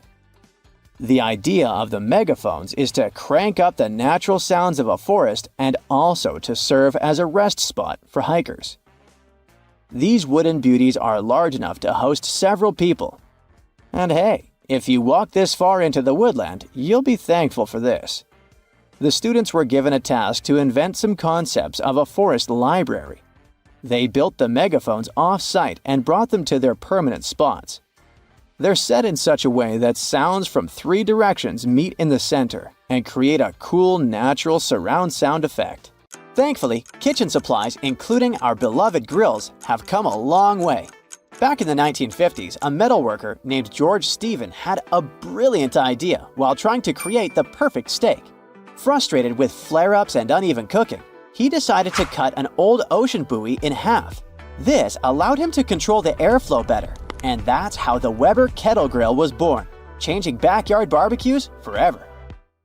Have you ever used a public bathroom in the summer in your shorts and sandals and got splashed? It happens to the best of us, so no worries. If only there was some solution to this problem. Perhaps a urinal with a small hole so no liquid goes where it shouldn't. Looks pretty yucky and painful to me. An assistant professor at the University of Waterloo, Zhao Pen, and his colleagues came up with a way better solution for this sensitive issue. Their designs were inspired by physics and dogs. When a stream of liquid moves on a solid surface at a shallow angle, the splash is reduced, and the smaller the angle, the fewer splashes you'll see. You can even minimize them to a 0. And when dogs do their business, they lift their hind legs and do it on the vertical surface of a tree or a wall. I don't know if they actually care about it, but this does reduce the splash. Good job, Pluto. Talking about that, here's a fun challenge for your next family gathering. Ask everyone to fold a piece of paper in half, then in half again, and keep going for a total of 7 folds. Spoiler alert, they probably won't succeed. That's because each fold makes the paper thicker and thicker. In fact, if you had a huge sheet of paper and folded it in half 50 times, it would end up being about 62 million miles thick, which is about 2/3 of the way from Earth to the Sun. So yeah, it's impossible. The current record is held by a high school student named Brittany Gallivan, who managed to fold a single piece of paper in half 12 times, and it was a tissue paper. The USB symbol, looking like a trident, has always sparked multiple speculations about its origin. One popular idea is that it represents Neptune's trident and symbolizes power and adaptability. But there's also a little bit less exciting theory. A man who claimed to have designed the symbol in the 1980s stated that it was supposed to represent connectivity. The large circle symbolizes a computer, while the attached shapes, the circle, the triangle, and square, stand for different outputs. Look closely at a tram's overhead lines, and you'll see that its contact wires zigzag back and forth instead of going in a straight line. That's because all trams have pantographs attached to their roofs. The upper part of the pantograph is gradually worn down by the overhead wire and eventually needs to be replaced. To wear it down evenly, the wire is not installed strictly along the tram's path, but in zigzag patterns. As the tram moves, the pantograph slides along the wire, and it wears down evenly. Those cone-shaped water cooler cups? Their shape is intentionally designed to prevent users from setting the cups down. This allows employees to minimize the risk of spilling water on their desks around various electronic devices. Plus, less material is used to produce cone-shaped cups, which makes the process less wasteful and more cost-effective. It also kinda supports sustainability by encouraging people to drink their water quickly and dispose of their cups immediately after. You're probably wearing a YKK product right now. I mean, go check the zipper on your jeans. Yep, that's it. YKK stands for Yoshida Kogyo Kabushiki Kaisha, a Japanese company that makes roughly half of all the zippers in the world, producing over 7 billion zippers each year. Originally called hookless fasteners, they became known as zippers after a pair of rubber boots that could be fastened with a single zip became popular in 1923. The name stuck because of the high-pitched zip sound they make when used. Despite a popular myth, household batteries don't actually contain liquid, and if you accidentally cut them open, no toxic liquid will spill. Most of them are dry cell batteries, which are made of electrochemical cells. Those convert chemical energy into electrical energy. Larger batteries often house numerous small cells within them too. Even Tesla vehicle batteries consist of multiple small cells. When combined, they easily provide the necessary voltage. Did you know that nail polish used to be a status symbol? In ancient Egypt, queens like Nefertiti and Cleopatra were famous for their red nails, while lower-ranking citizens were only allowed to wear pale shades. You'll probably agree that there's no better snack than a pack of chips. Some are flat, others have ridges. Is it just aesthetics? Not really. The main purpose of those lines on some kinds of chips is to help with the distribution of spices and seasonings. In other words, all those substances that make your chips taste like cheese are mostly stored inside the lines. Plus, the lines make chips crunchier. This item here was also popular in ancient Egypt. What looks like a weird bench was actually a weird type of pillow. Back then, headrests were made from materials like wood, ceramic, and stone. Unlike our comfy pillows today, those ancient ones were used to protect people's hairstyles. That way, their hairdos stayed neat, even though they had a very uncomfortable night. If you've left a pot on the stove and your food burned, once again, take ketchup. Its acids will ease all the scrubbing and help you with grease. Just leave it over the night and you'll be able to wash the pot more easily. Or keep those small packages of ketchup we all end up having from fast food orders in the freezer. The ketchup won't be as hard as an ice cube as it freezes. So it will be good for soothing insect bites or similar things. For 8 centuries, forks were considered cursed and nearly forbidden in the West. The first models were used by the elite in the Middle East and the Byzantine Empire, and they made their way to the West in 1004, thanks to a noblewoman named Maria Agrippina. People were pretty shocked by it, to say the least. So when she passed away just 2 years later, everyone blamed the fork, thinking it was some kind of divine punishment. By the way, its name comes from the Latin word furca, which means pitchfork. Next on our list is Nike's iconic moon shoe, but I'm talking about the unique pattern of its sole. Back in the 1970s, Nike co-founder Bill Bowerman was making waffles for breakfast with his wife when he had a sudden idea to pour a plastic material called polyurethane into the waffle iron. The machine was ruined, of course, but I guess it was worth it since that's how the first Nike waffle trainer was born. I mean, its sole. That clear fluid in gel pens is called the ink follower or stopper fluid. The gel in such pens contains pigment particles dissolved in a polymer solution. The main task of the stopper fluid is to be a barrier to prevent the gel from evaporating or leaking out.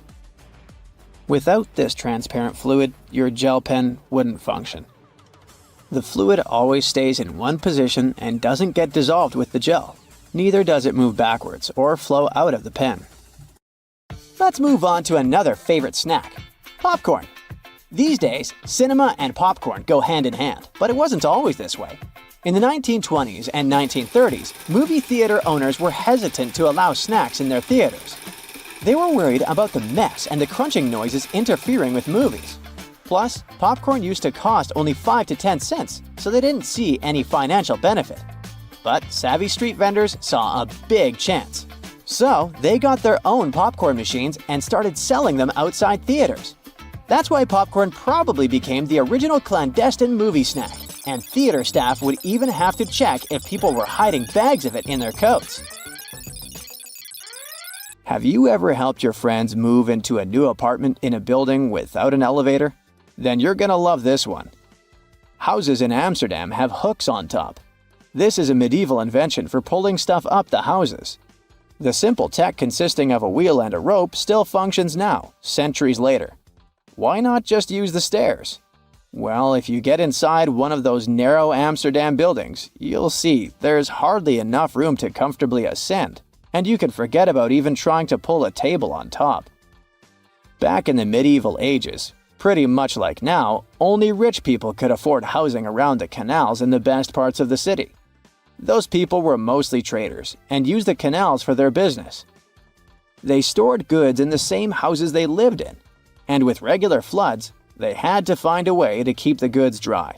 And that's why they needed to invent something to lift furniture, goods, boxes, instruments, and food on the upper floors, and pull it in through fully open, wide windows. The lifting tech is one of the reasons the houses in Amsterdam are leaning forward. This position helped keep both the lifted stuff and the walls and windows safe during transportation. They didn't have to touch each other.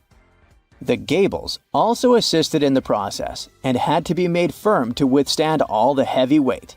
And in case you're wondering what gables are, they're sections of wall between the edges of a dual-pitched roof, typical for Amsterdam. Sticking with old-school fun, it's time to talk about cards. So, have you ever wondered how many times you need to riffle a deck to shuffle it completely? The answer is 7 times, according to math. Even cooler, if you shuffle a deck right, you're probably creating a unique order that's never existed before and never will again. And if you have a deck at hand, check out the 4 Kings. You'll notice that the King of Hearts is the only one without a mustache. He's not special or anything. I mean, he also used to have a mustache, but it was lost in the reproduction of the original design. Your home has more regular things that can do magic tricks. Like if you have a house or a big terrace and want to make a nice flower wall. Try old mattress springs. Just hang them on the wall and let your imagination run wild with flowers. An old flower sifter can still come in handy, for example, as a planter. Even if you don't have one, you might find it at a garage sale or a thrift store. Wallpaper is making its big comeback when it comes to home design. Maybe you can try something different and use some old books with torn pages. You just need to learn the basics of hanging wallpaper, and voila! You get a new cool place for your old books. There's a solution for the remains of an old book. Don't worry. You can have blocks where you'll keep your kitchen knives. It's pretty original, don't you think? Solitaire was probably everyone's go-to game to pass the time back in the 1990s, but its original purpose was far from it. When developers created this game, their idea was to teach people how to use a computer without them even realizing it. For example, dragging and dropping cards into one place helped people learn how to move files into folders. The same goes for Minesweeper, which was designed to help people get used to using a mouse and clicking. Cleaning blinds can be frustrating, But the next time you do it, try doing it with a sock over your hand. Hands are kind of perfectly shaped for getting all those nooks and crannies on the blinds, and the sock will do the rest. Here's something you wouldn't expect. Ice cubes can help you remove gum from carpet, clothing, and hair. Just put your clothes in the sink and add ice cubes. Leave it like that for a while. Ice will freeze the gum, so you can chip it away more easily. If the gum got stuck on the carpet, leave ice cubes right in the critical spot and remove the gum with a butter knife. It's a little bit harder to remove it from hair though, but still possible. Just wrap the ice and parts of your hair with the gum in a washcloth until the gum gets frozen. When you get there, you should be able to break apart the gum and free your hair using your fingers. Or, next time you have to deal with a splinter, just take one ice cube to numb that area before you even start doing anything. You might have noticed that movie theater seats are almost always red. This choice isn't random, it has strategic importance, which is rooted in visual science. The thing is, red light has a longer wavelength. It means that it's the first color to disappear in low light. It allows the audience to concentrate better on the screen once the movie begins. Such a design choice enhances the viewing experience by minimizing distractions. Speed bumps are crucial for pedestrian safety, but at the same time, they can seriously increase car emissions due to the non-stop acceleration and deceleration they cause. To address this issue, some cities like London are testing fake speed bumps. Those are optical illusions painted on the road. They look raised from a driver's perspective, but in reality, they're flat. Authorities hope that this approach will slow down drivers without having a negative impact on the environment. Soda bottles are always filled in such a way that there's some space between the liquid and the cap. That's because soda contains carbon dioxide. It's a gas that can expand once the bottle's heated. If there's no gap in the bottle, it can break because of the pressure building inside. Also, when you open your drink, the gases go out in the form of bubbles, making the drink overflow. The gap helps with this problem too. If you're more into Angry Birds, Candy Crush, and other mobile games, that's totally normal. After all, more people have access to cell phones than to toilets these days. But not many of us stop to think about how disgusting our phones can be. The natural bacteria from our skin and the oils from our hands get transferred to our phones with every touch, swipe, and tap. This makes phones about 10 times dirtier than toilet seats. Yikes! So listen, if you don't want your next barbecue party to end up at the emergency room, you might want to get rid of that wire brush you used to clean the grill. Over 100 people have to seek medical help because of it every year. Those brass and steel bristles easily separate from the brush and stick to cooked food that ends up in your mouth. With each swallow, they go deeper and deeper. They can poke into or puncture the lining of your mouth, throat, and esophagus, or somewhere else down your intestinal tract. The symptoms this causes could be signs of many different conditions, and because of their tiny size, the bristles are really tricky for doctors to spot. So you can lose the precious time to solve the problem at an early stage. In some cases, one ER visit can solve the problem, but if the bristle moves into deeper tissues, say into your neck, chest, or abdomen, well, it could start an infection, and you'd need some complex surgery to save your life. That was the case for a 63-year-old lady in Michigan. She was eating a hot dog grilled by her husband, and she felt something was wrong from the first bite. She could barely swallow the food because of an unusually painful sore throat and had to see the doctors for help.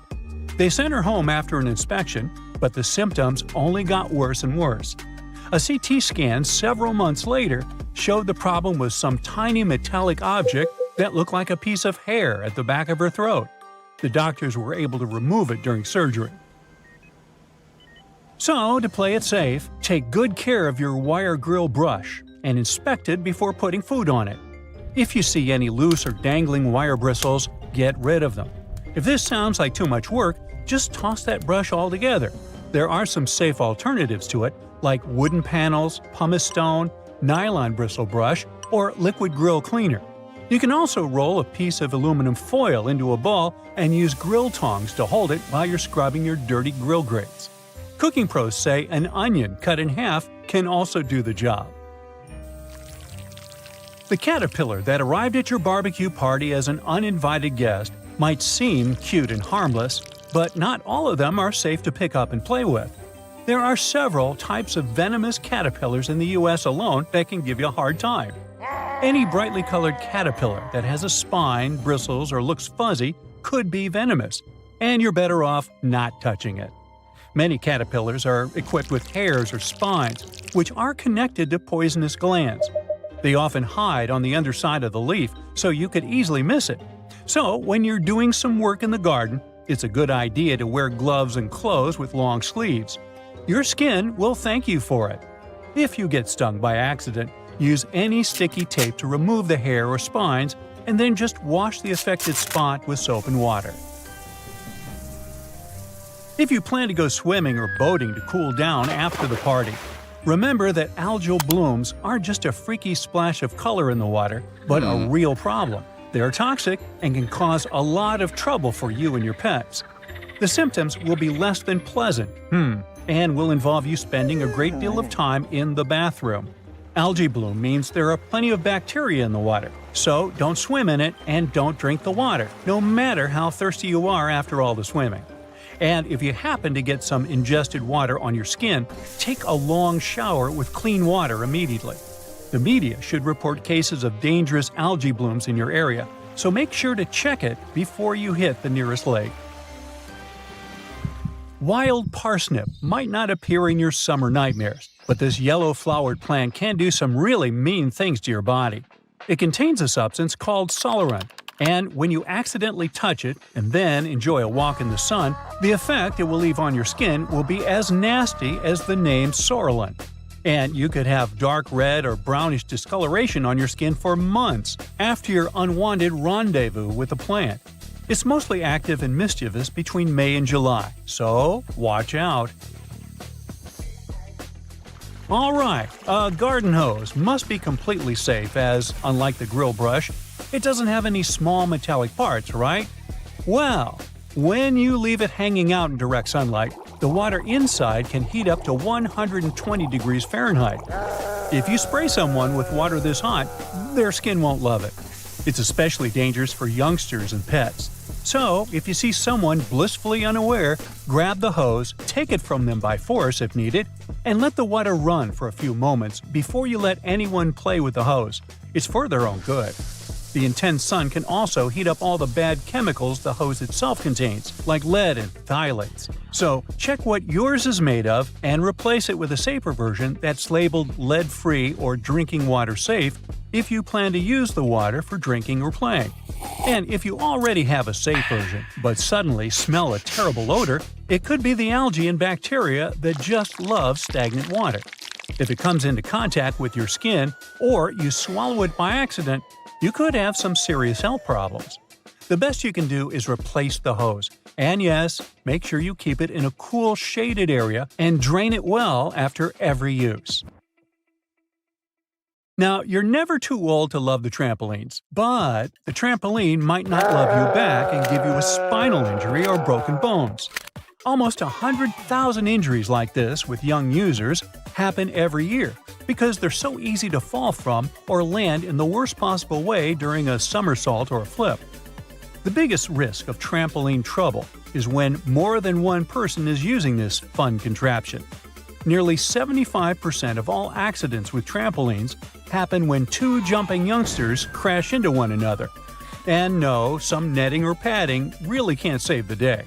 If you want to keep things safe, make sure there's always only one person at a time on the trampoline. You're going to need to install shock-absorbing pads that completely cover the trampoline's metal frame, springs, and hooks. If you see any signs of the padding getting too old, like tears and fraying, you need to replace it immediately. Make sure the trampoline stands on level ground and isn't too close to other structures and trees. A slide in your backyard, no matter if it's made of metal or plastic, can turn into a frying pan under the sun and can heat up to 189 degrees Fahrenheit. So, before you jump on it or let someone else do it, check the temperature of the whole thing top to bottom. And even when your little sister or someone else you love is begging you to go on a ride with them, don't do it. The slide is designed for one person of a certain size. When the two of you end up tandem sliding, the smaller leg can get caught up between the bigger leg and the edge of the slide. The speed will also increase, and it can lead to all sorts of drama. Finally, no matter how tempting it feels in the hot months, don't walk barefoot on that beautiful lawn in the park or even in your own garden.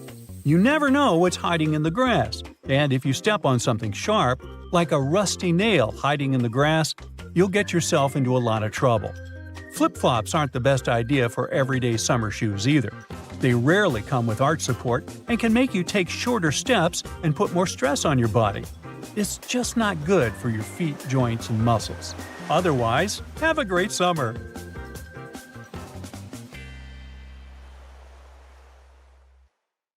A doctor is about to perform a surgery. He positions the lamp over the patient and… wait, what? His hand doesn't cast a shadow. And it shouldn't, because even one little dark spot could ruin a life-saving operation. This magic happens thanks to a large number of light bulbs. Each LED shines on the patient from a different angle, creating overlapping patterns. A sensor detects any obstacles and compensates for shadows by dimming some LEDs and increasing the output of the others. Harry Potter's invisibility cloak is now a reality. Well, sort of. Meet Metamaterial, a futuristic fishnet that can make things invisible by manipulating electromagnetic waves. What happens is that when light hits an object, it either gets absorbed or bounces back.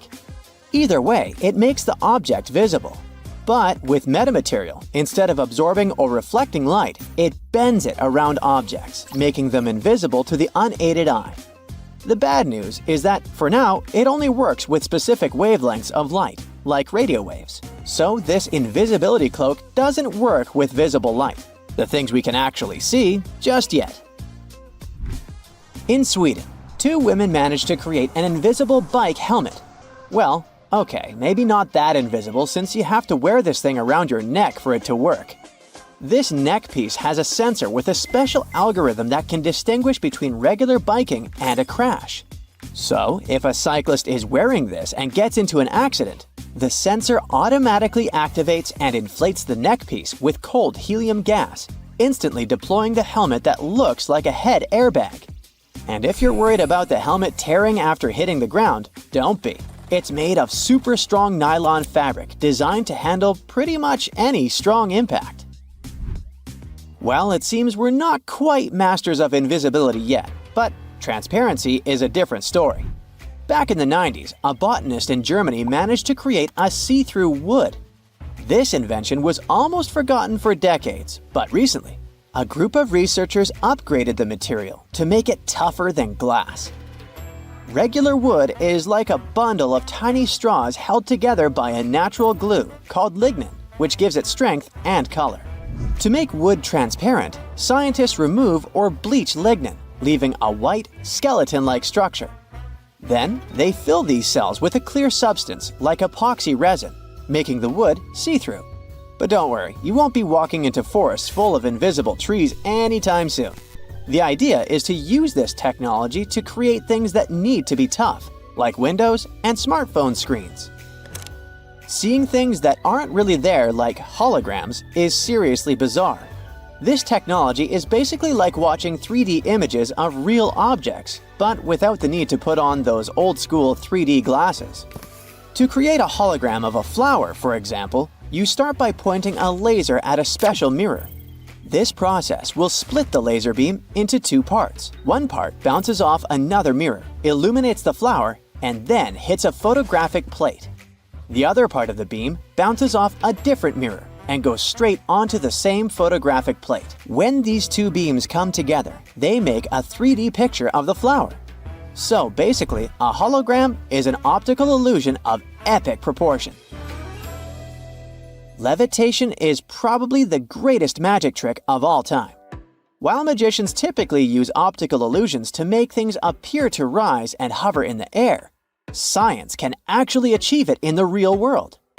A process known as quantum levitation allows materials known as superconductors to float above magnets. You see, these materials naturally repel magnetic fields, but some allow a few magnetic lines to pass through. This creates tiny vortices where magnetic flux can pass, helping the superconductor remain suspended, kind of locked in the middle of the magnetic field, defying gravity. Last year, outfits that changed colors and patterns right before our eyes went viral. This incredible fashion trick was achieved using photochromic materials. When this type of fabric is exposed to sunlight, UV radiation causes electrons to transfer between different states, which alter their optical and electrical properties. In simple words, they change colors. Since natural sunlight intensity varies all the time, the colors of the outfits also shift constantly. Unfortunately, the effect only lasts for about 3 minutes. Sure, you might wear something that changes colors, but would you eat it? I'm not talking about a banana ripening from green to yellow. I'm talking about chameleon, an ice cream made in a lab that tastes like Tutti Frutti and has a superpower. It changes color in your mouth. This treat shifts from lavender blue to pink upon touching your tongue. Although the physicist who invented it is pretty secretive about the recipe, we do know that the magic comes from how the treat reacts to changes in temperature and acids in your mouth. Oh, and the inventor also mentioned you can spray something he calls love elixir onto the ice cream to speed up the reaction. Science has advanced to the point where we can actually make it rain and snow. This technique is called cloud seeding, and although it might seem like an X-Men superpower, it is pretty easy to understand how it works. First, the weather needs to be cloudy. Once a cloud forms, workers at a control center send a plane to the area to stimulate rainfall. As soon as the brave pilot enters the cloud, the plane releases tiny particles, such as silver iodide, into the air. These particles help water droplets form and grow, which produces rain. Sounds simple, right? But playing storm is pricey. An average 4-hour operation that seeds 24-hour clouds would cost around $5,000. If the storm gets too loud, just grab your noise-canceling headphones for some quiet time. These magical gadgets work by listening to the noises around you. Then their built-in microphones create sound waves that are the opposite. When these opposite sound waves mix with the noise, they cancel each other out, making everything quieter and clearer. Concrete often has a problem. It cracks, which makes it less durable, and that's not good. So the smart move is to go for self-healing concrete. This magical material has tiny capsules or nanotubes inside that are filled with healing agents like calcium carbonate. When a crack forms and hits these capsules, they burst open from pressure or moisture exposure. This releases the healing agent into the crack, where it mixes with things in the air like water or carbon dioxide to toughen up the concrete again. If you're planning to build a house, you should consider using a 3D printer. I know it might sound crazy, but nowadays it's completely possible to print an entire 500 square foot house in just 24 hours. It kinda works the same way as a regular 3D printer. First, you design the house plans on a computer. Then you send it to print. That's when colossal robotic arms come into play, laying down layers and layers of a special concrete mixture that harden as they go. Magic sand may look like an innocent toy, but it defies logic. I mean, it is sand that remains dry even underwater. But here's how it works. The sand is coated with a hydrophobic compound, which causes the grains to stick together and form cylinders when submerged in water.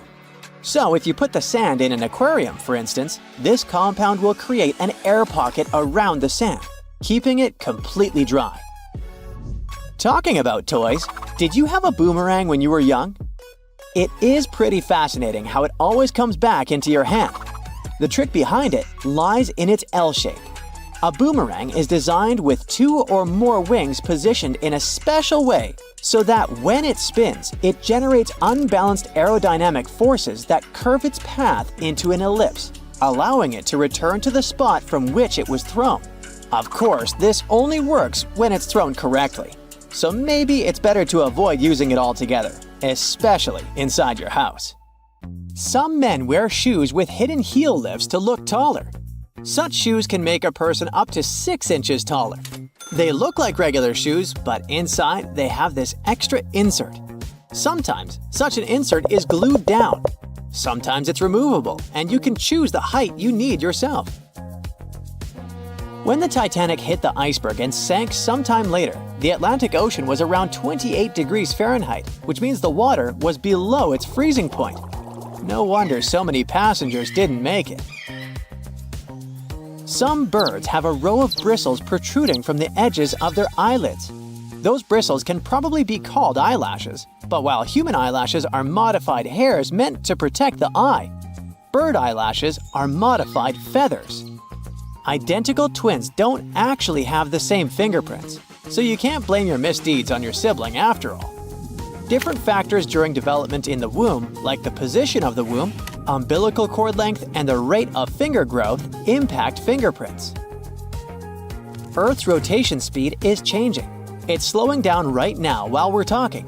It means that, on average, the length of the day gets 1.8 seconds longer every century. 600 million years ago, a day lasted a mere 21 hours. Most world maps are wrong. On the majority of maps, they still use the Mercator projection, which was the first developed in 1569. But this method is very inaccurate and makes Alaska look as large as Brazil, while in reality, it's 5 times smaller. As for Greenland, it looks 14 times larger than it actually is.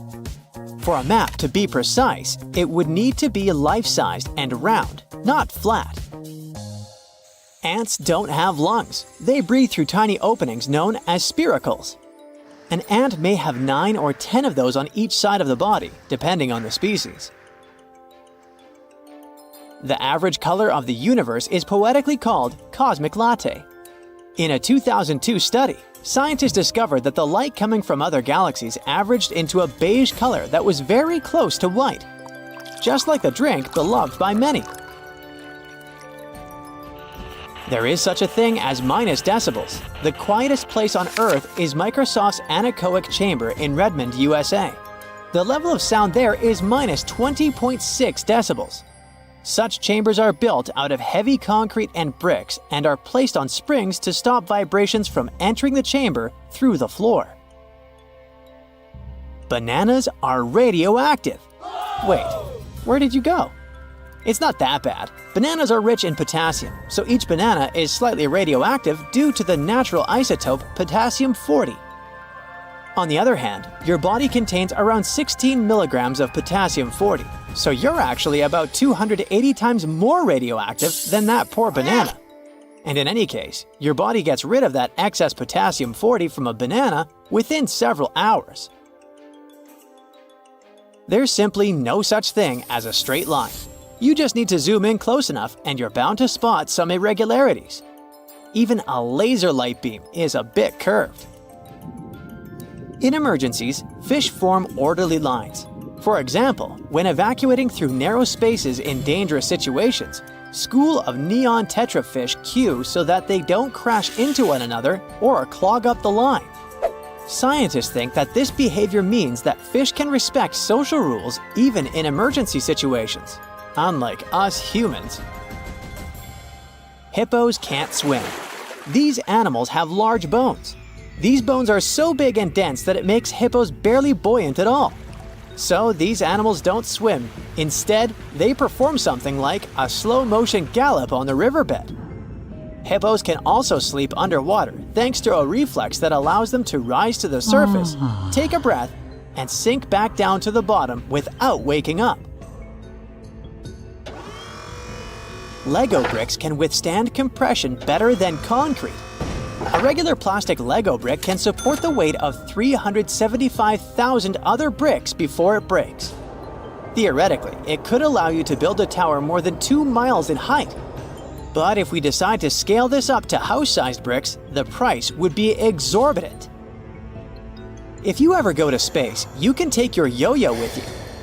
In 2012, NASA astronaut Don Petit took a yo-yo on board the International Space Station and used it to show some tricks. You see, a yo-yo mostly relies on the laws of conservation of angular momentum to perform tricks. And if you keep the string taut, these laws apply in microgravity too. There's a theory that claims that we sweat when we're anxious to alert the brains of other people that they're primed for that danger that's making us feel anxiety. Brain scans have revealed that when you sniff the sweat produced by a panicking person, regions of the brain responsible for emotional and social signals light up. And when you are anxious, your sympathetic nervous system produces hormones, including adrenaline, which switches on your sweat glands. There are rainbows on Venus, and they're called glories. A glory looks like a series of colored concentric rings and is caused by the interference of light waves inside droplets rather than the process of reflection, refraction, and dispersion of light, which produces rainbows. Protons look like bagels, spheres, peanuts, and rugby balls. In other words, protons come in different shapes and sizes. Their appearance changes based on the speed of quarks, smaller particles within them. If you look at the moon while being in the southern hemisphere, it will seem to be upside down, and the man on the moon will look more like a rabbit. You will remember more of your dreams if you sleep badly and wake up many times throughout the night. You're also more likely to remember your dream if someone or something wakes you up in the middle of it. Dogs tilt their heads while listening to people to pinpoint familiar words like walkies more effectively. It also helps them to understand the tone of your voice better. There's also an idea that if a dog doesn't tilt its head often, it's because it relies more on sight and less on sound. Mirrors facing each other won't produce infinite reflections. Each next reflection will be darker than the previous one, and eventually, they will fade into invisibility. Mirrors absorb just a fraction of the energy of the light falling on them, so the total number of reflections mirrors can produce is around several hundred. You can smell ants, since many species of these insects produce strong-smelling chemicals when they feel threatened or angry, or when they're being squished. Trapjaw ants release a chocolatey smell when they're crushed, and citronella ants give off a lemony odor when they're threatened. Giraffes hum when they want to communicate with each other. Researchers think that this low-frequency humming might be a form of contact call between individuals that have been separated from their herd. It can also help giraffes find each other in the dark. But the coolest thing about these magnificent animals? Some scientists think that they could sleep talk too. And a cool bonus story for you. About a marathon runner who took over 50 years to finish the race. Japanese marathoner runner Shizo Kanekuri was selected as one of the 2 athletes that Japan could send to the 1912 Stockholm Olympics. But Kanekuri shockingly disappeared during the marathon race. It turned out that after a rough 18-day-long trip to Stockholm, first by ship and then by train, the man was exhausted. During the race, he stopped running because his condition simply didn't allow him to run further. The athlete stumbled into a nearby garden party where he drank orange juice and stayed for a while to recover. Later, Kanekuri was so embarrassed by his failure that he returned to Japan without notifying anyone, including race officials.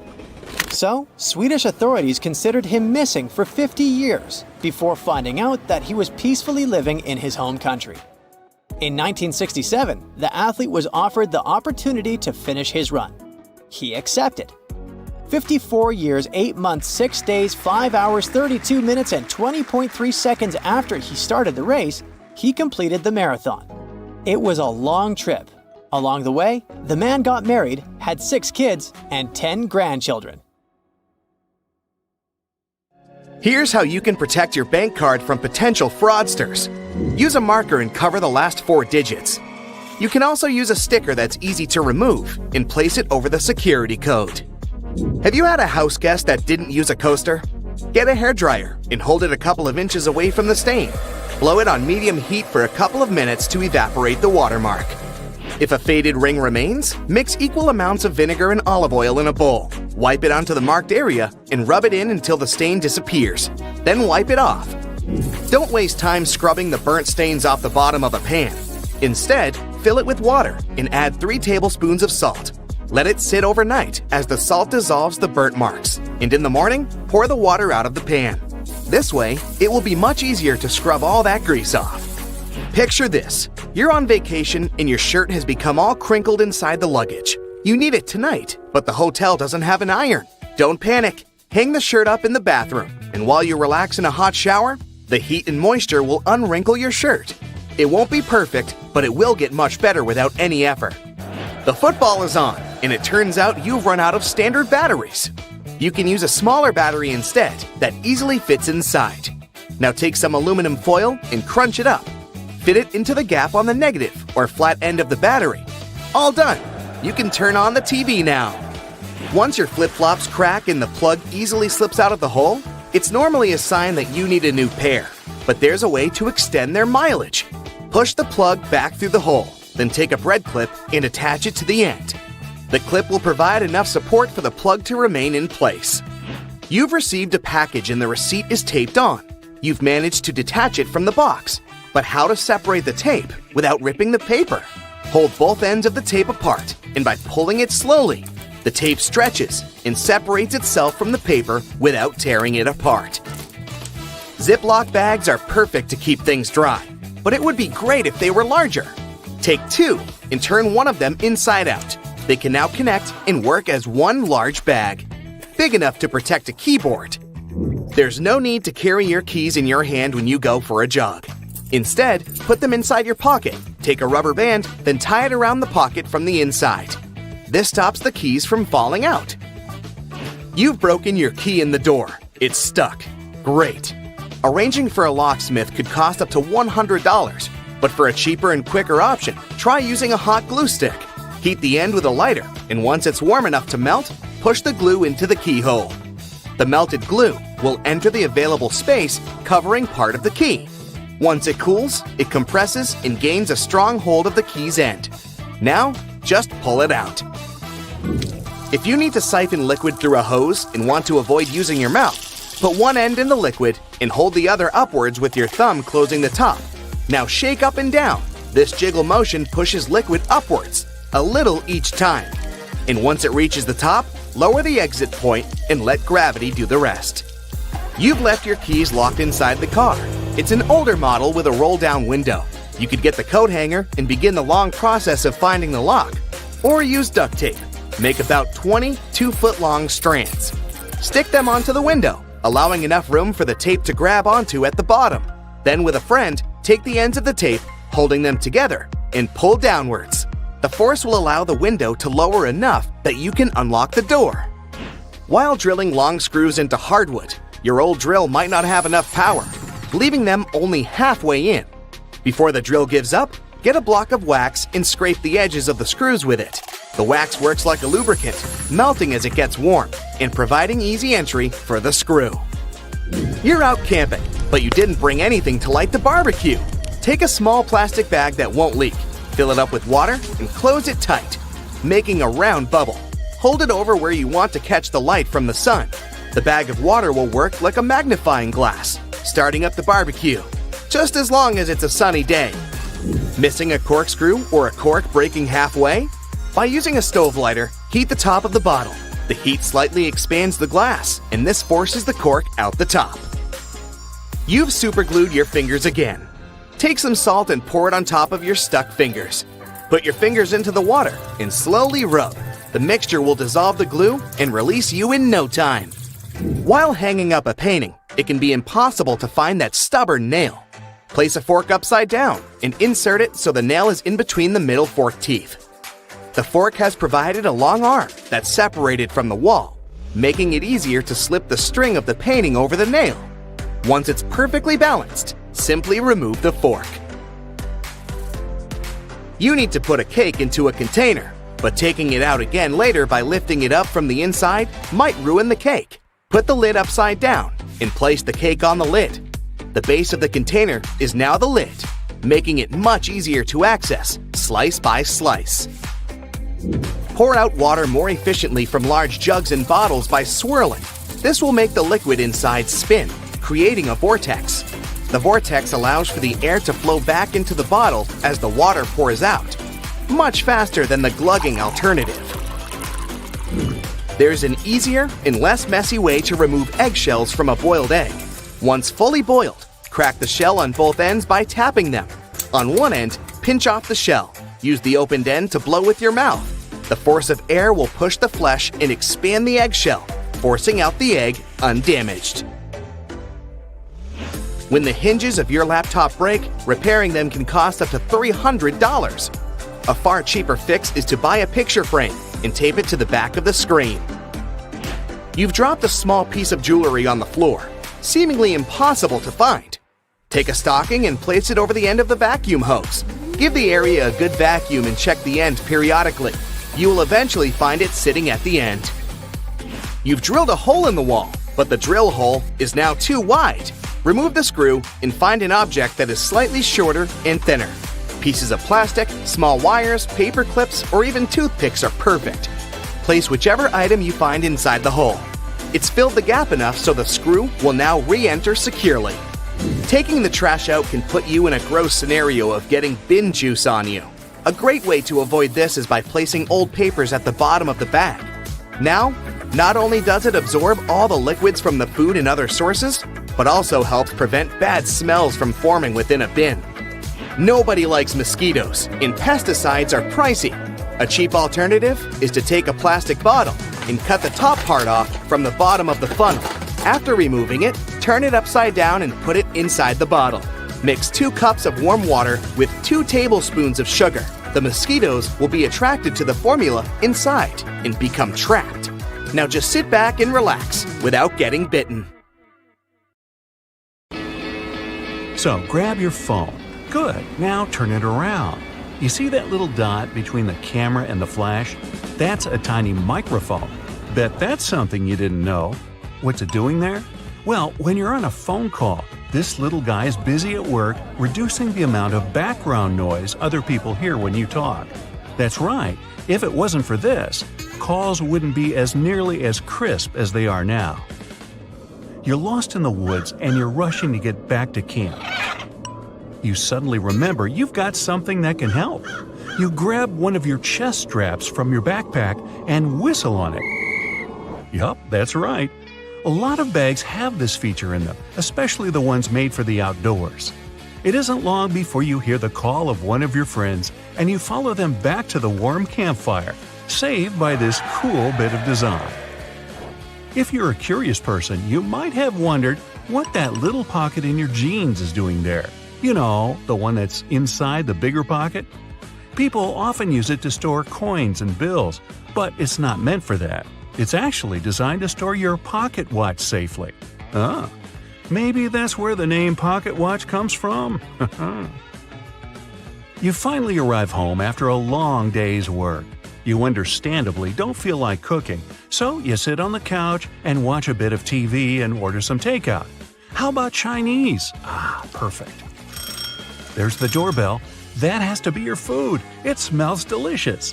Wait, before you grab the plates, do this instead. Open your Chinese food container on the table. It becomes the perfect plate, and it's cardboard, which means no cleaning either. The can of soda you got with your food has a cool feature too. Look at the tiny metal tab there, the one you use to open the can. Guess what?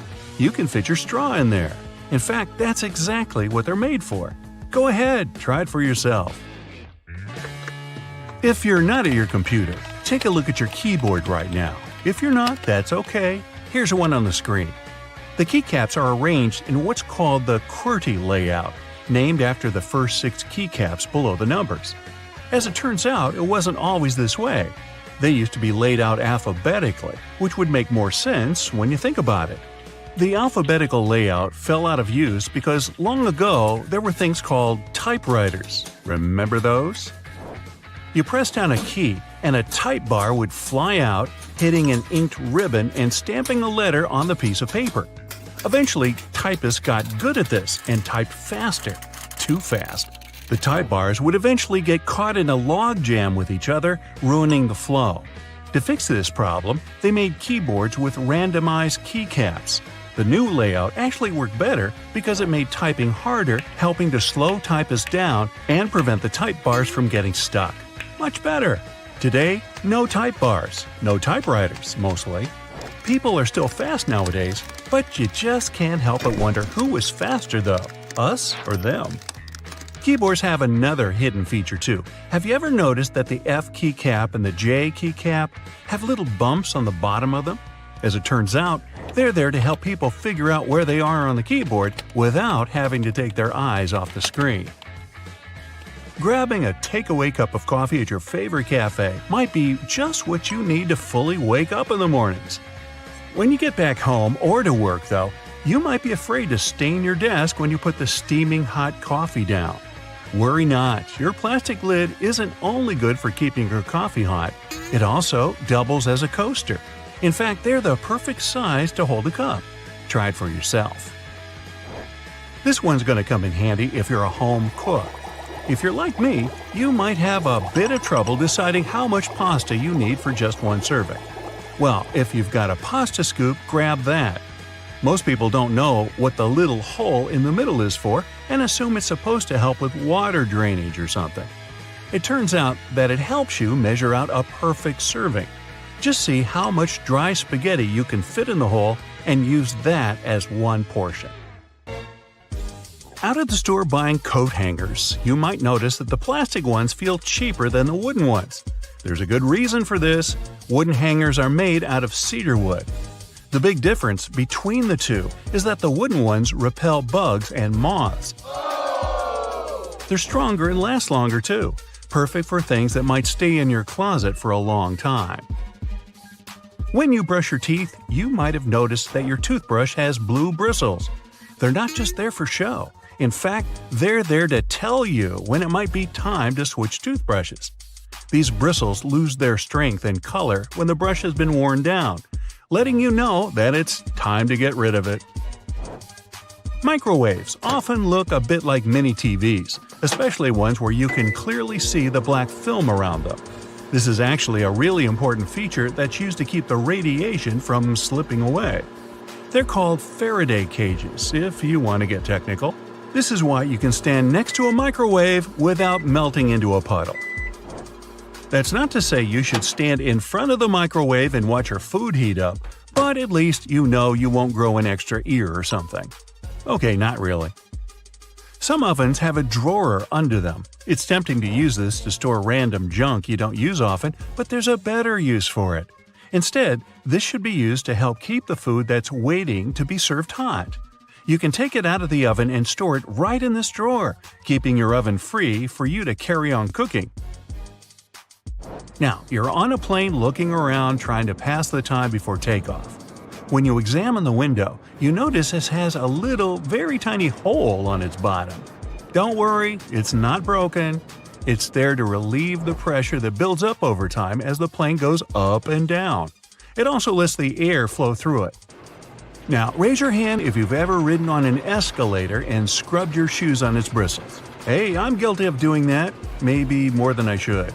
It's not there to clean your shoes, though. It's an important safety measure. It stops your shoelaces, clothing, and other stuff from getting stuck in there, avoiding a nasty scene when you go to get off.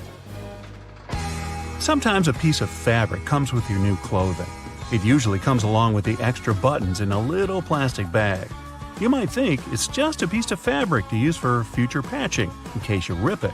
But that isn't its purpose at all. It's actually supposed to be put in the washing machine to test how it reacts to various washings. Now, you don't have to worry about shrinking your new expensive coat because you know how it'll react to the wash. Bubbles! Who doesn't love bubbles? Most people have fond memories with bubble blowers as a kid. But as adults, the closest thing we can get to recapturing that feeling is with bubble baths. After a hard day at work, there's nothing better than dipping into a nice warm bubble bath. Right, guys? And the bubbles do more than just clean you. If they're high-quality bubbles, they'll serve as a heat insulator, so they make sure that your bath stays warm for longer. Boxes of chocolate sometimes have these mysterious holes in them. When I'm eating a box, or two, I usually ignore them and take out the chocolate by pressing the bottom of the plastic. But it turns out that I've been doing it wrong the whole time. If you press one of the holes, the chocolate comes right out. I'm certainly going to start doing this from now on. Here's another one from the kitchen. The handle on a pot will often have a hole in it. Most people use this to hang them on a nail on the wall as an easy storage method. The hole has another use too. When you're cooking, you can use this handle to hold your wooden spoon or whatever else you might be cooking with. This makes sure you don't make a mess when you put it down. Glass bottles usually come with a cap in them. Well, duh. Otherwise, the liquid would just spill. In this cap, there's a plastic liner that seemingly has no purpose, right? Wrong. It's a seal. No, not a seal. A seal. It's the kind that helps keep your drink fizzy. Just the refreshment I needed. A lot of doorknobs are made out of brass, and it's not by chance. They're made out of this specific material because it's bacteria's worst enemy. That's right, it destroys them. Perfect for those who want to keep a clean house and avoid germs. Hey, you want a fish? So, you hungry, but not quite ready to eat a 3-course meal just yet? How about some instant noodles instead? The water's boiled, your tummy's rumbling, but there's a problem. The styrofoam cup's broken and the noodles are exposed. Wait, is that a space at the bottom of the cup? Why? That space is for protecting the noodles. It's not the company trying to save money or anything. Notice how the ramen in cups is hardly ever broken, but the one in the packet comes out looking like a mess? This technique is called a middle suspension. The noodles are packed in tightly to stop them from getting crushed in the delivery truck.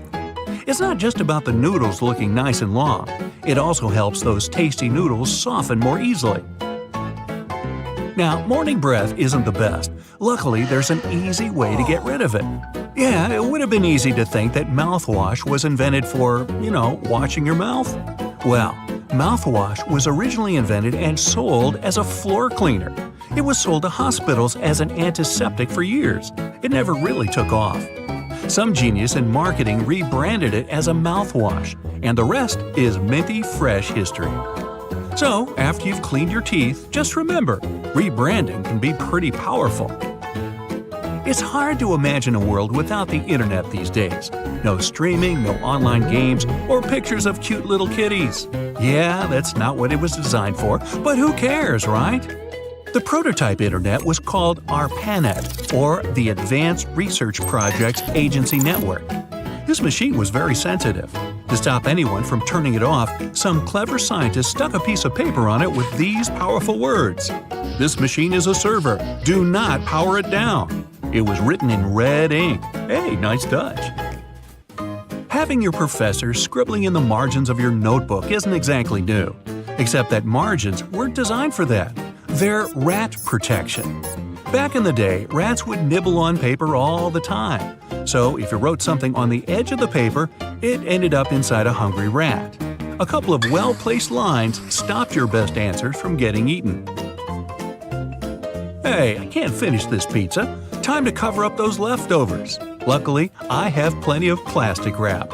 A little tug, and the roll just jumped out. Prison break! If you look at the wrap's home, the long, thin box, there's a special little feature that can help you. A cardboard tab on each end. Push them in, and the roll's not going anywhere. Strange that I've never seen them before. It's lunchtime. I'm feeling like a California roll today. Seaweed, rice, cucumber, avocado, and crab meat. Or is it? It's actually imitation crab meat. It's basically cheap white fish blended with sugar. The fish mixture is then heated and pressed into shape. Yummy! That's maybe why it's called the hot dog of the sea. Nah, I just made that up. Your microwave has a secret we've all seen, but never paid attention to. That black mesh you see on the door is a Faraday cage. It stops the electromagnetic energy, or the microwaves, from escaping. And cooking you, too. That's how it heats up your food so quickly. Every microwave has to have one, and they all vary in quality. This Faraday cage can even stop signals from your phone, which I guess is useful. Hey, you don't need your popcorn to stop popping in order to take a call, do you? Airplane mode's a bit easier, though. Ever taken an IQ test and realized you're Einstein-level smart? Me neither. The median IQ is only 100, plus there's very little evidence that Einstein ever even took the test. In the beginning, most people thought the tests were too vague to be helpful in any way. The test was designed for children who needed help with their studies. Later, they realized it could be adapted to identify intelligence, but it was never originally designed for that. Hey, never pop bubble wrap, you're missing out. And, you guessed it, it was never meant to be popped or used in the way we use it today. It was invented as a new textured wallpaper. By sealing two shower curtains together, they created the first bubbles. The idea never really took off, obviously. After failing as wallpaper, it discovered its true meaning in life. It could protect sensitive items. When the first computers were being shipped, bubble wrap was there to help. Imagine a house with bubble wrap wallpaper in every room. Best or worst thing ever? Hey, leave me a comment below. If you owned one of the biggest companies in the world, selling one of the most known products on the planet, how would you keep your company's secret a secret? The formula for Coca-Cola isn't patented. The first recipe was, but when they made changes, no patent ever went through. The secret formula is still only known by a few people at the company. Not only that, but not even Coca-Cola's rival wants the recipe. In 2006, a disgruntled employee tried to sell off the secret, but it didn't work. Hey, take a look at your brand new mattress. Do you see the "Do Not Remove Under Penalty of Law" tag? Wow, that thing looks pretty serious. Good news though, the tags aren't meant for you. They're aimed at the mattress seller. 100 years ago, mattress makers used to create the filling with basically anything. Animal hair, old hospital beds, or clothing. Then strict laws stopped old hospital beds from being used. Their mattresses were filled with germs. Now, on a rainy day, Play-Doh is something everyone can make at home. Mash up some flour, water, salt, food coloring, and wham! Any creative person is amused for hours. Cheap, clean, non-toxic, the perfect modeling clay. But it was never made for that. This stuff was originally for cleaning up walls in the 1930s. That's because people started going crazy for wallpaper, which you couldn't use soap and water on. Eventually, Play-Doh had to find a new home. Now, have you ever finished a lollipop and noticed a hole in the stick? This hole isn't just for show or to make a musical instrument with after you're done. It's there to keep that tasty sweet treat from falling off. While the candy's still hot, it's poured into a mold. As it hardens, the candy flows into the hole and creates an anchor. Oh, not into lollipops? How about good old American gummy bears? Unfortunately, they aren't American at all. They're German. A German company started making them in 1922. The original name was Gummy something something. Anyway, they got the inspiration from real dancing bears at live shows. These treats eventually made it all the way around the world. Hey, ever wondered what those little bumps were for on the F and J keys on your keyboard? These little raised ridges are to help your index fingers be in the best possible spot for lightning-fast typing.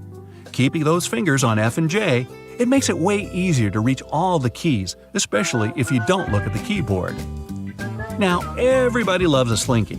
If you've ever watched one of them strut down the stairs with groovy music in the background, congrats, you're definitely a YouTube fan.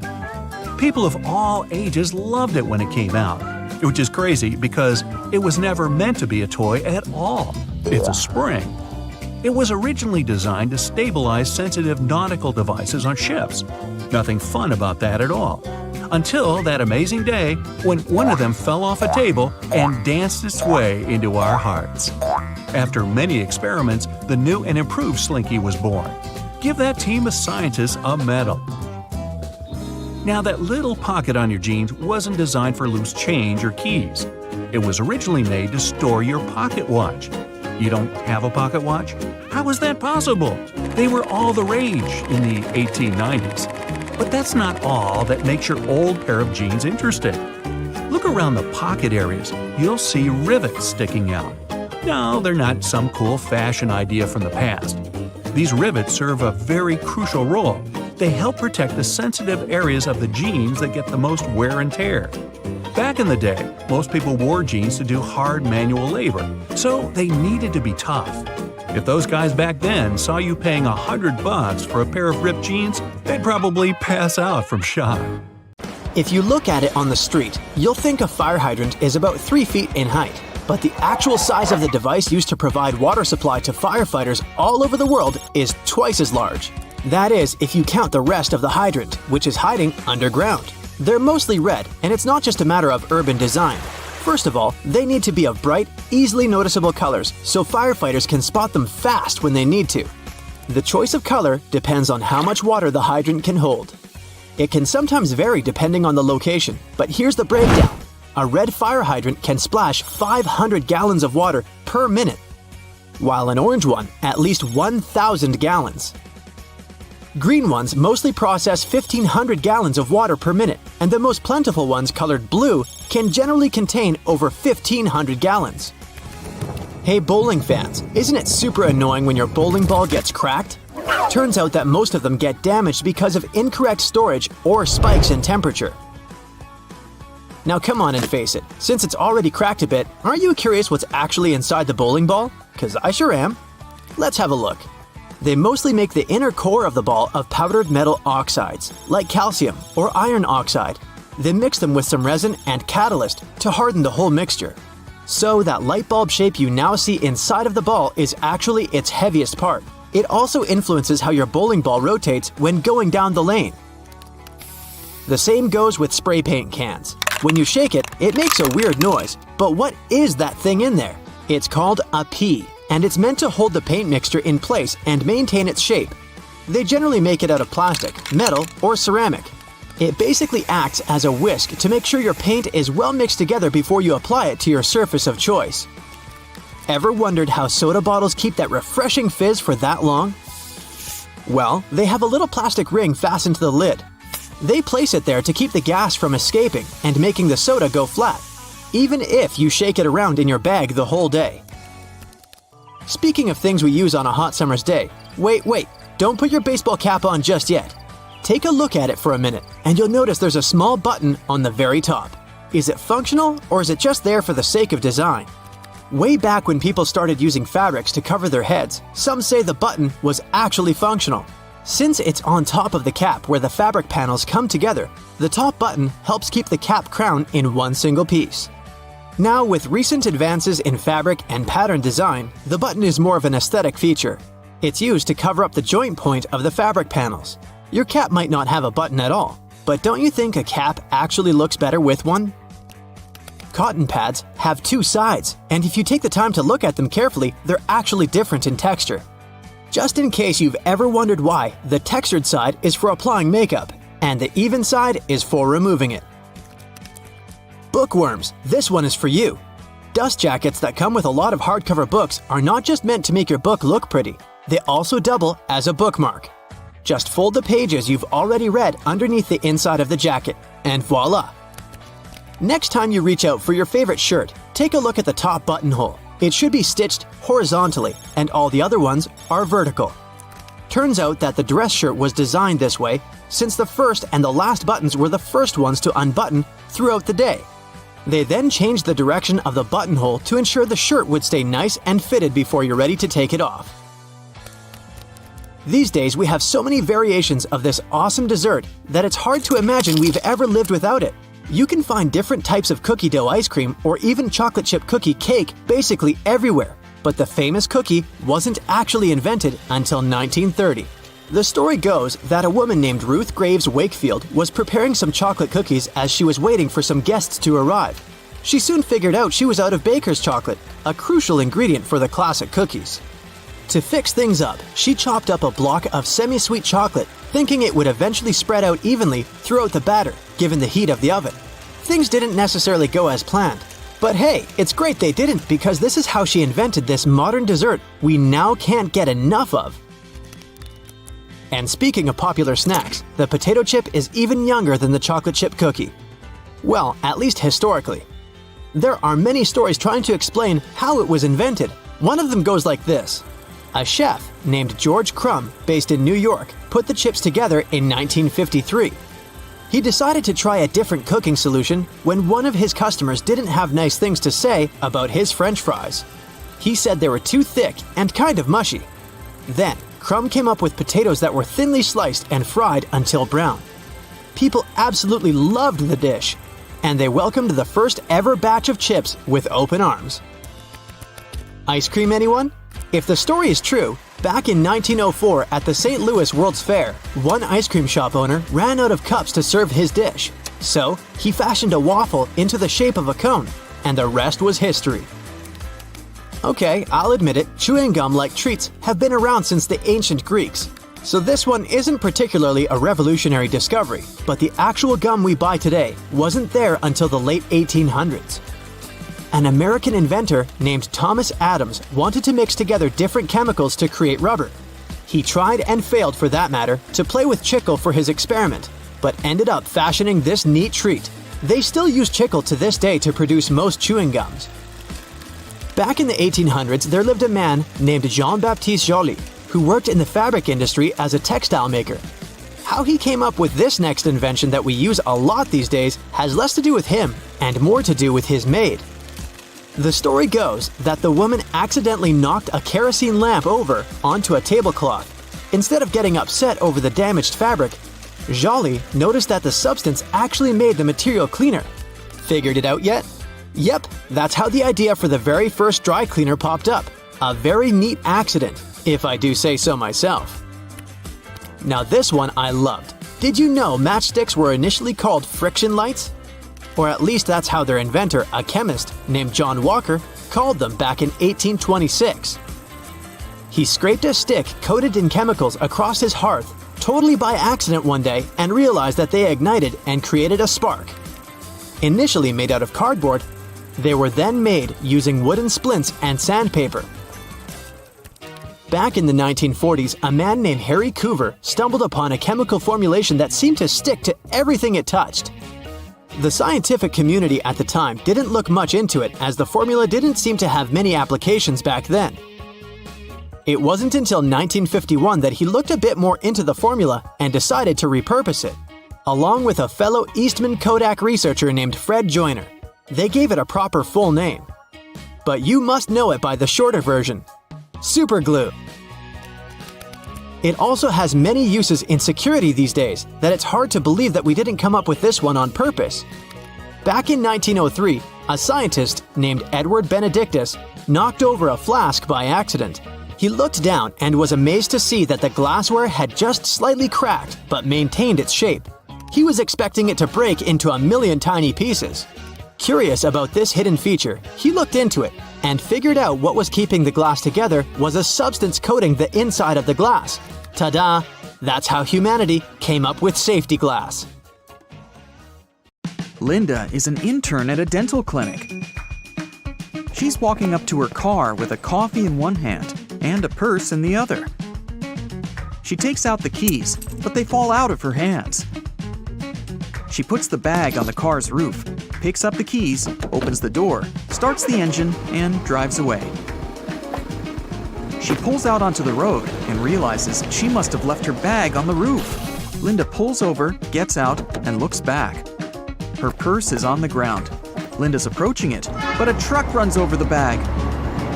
Her cosmetics, a cell phone, a book, and everything else is flattened and broken. Linda gets out a smashed curved tube of toothpaste. She squeezes the gel onto her palm. How is this possible? There should be a complete mess inside the tube. But somehow, these three colored stripes didn't mix. They're running parallel to each other with the same thickness. Linda decides to find out how it works. She comes home and puts the toothpaste in the freezer. After a couple of hours, she takes out the tube and cuts it in half. She sees a frozen substance with three colors inside. It seems they put the gel in the tube in this way, with three stripes.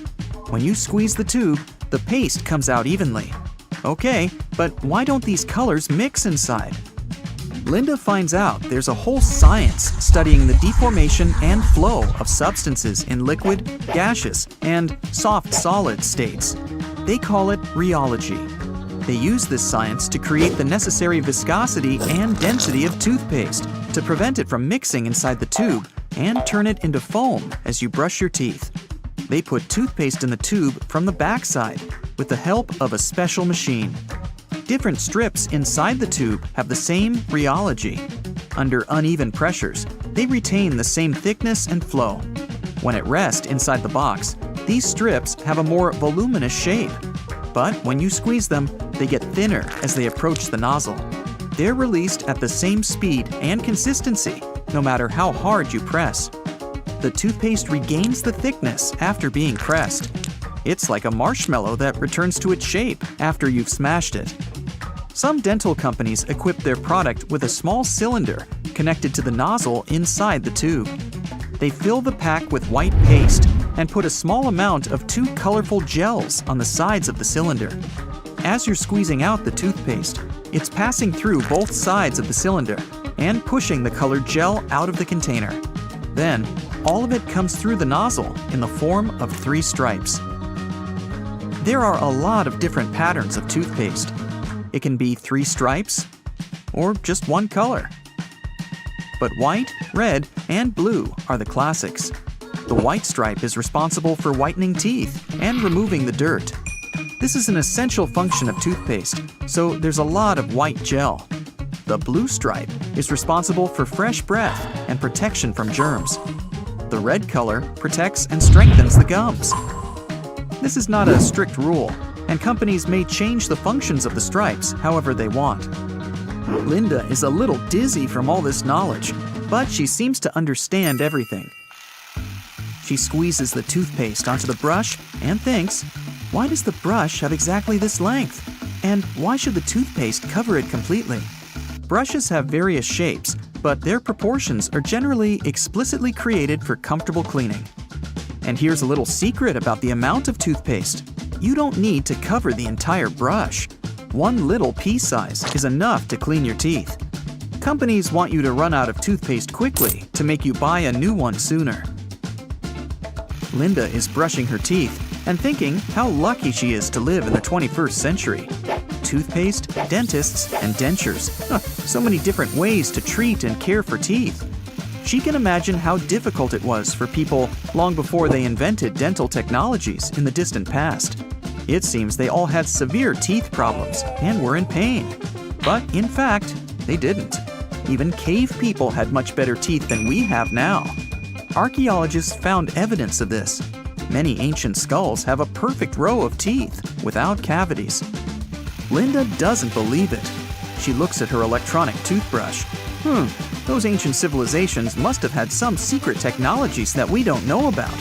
But there were no dental technologies.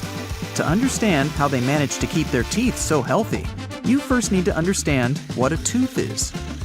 On the inside, it consists of dentin, a flexible but durable substance. The outer part is covered with the most solid material in the human body, enamel. It's made of calcium and covers each tooth. And it's not just a strong shield. Enamel consists of hundreds of thousands of thin fibers called prisms. One prism is brittle, but a bundle of 1 million can be as hard as a diamond.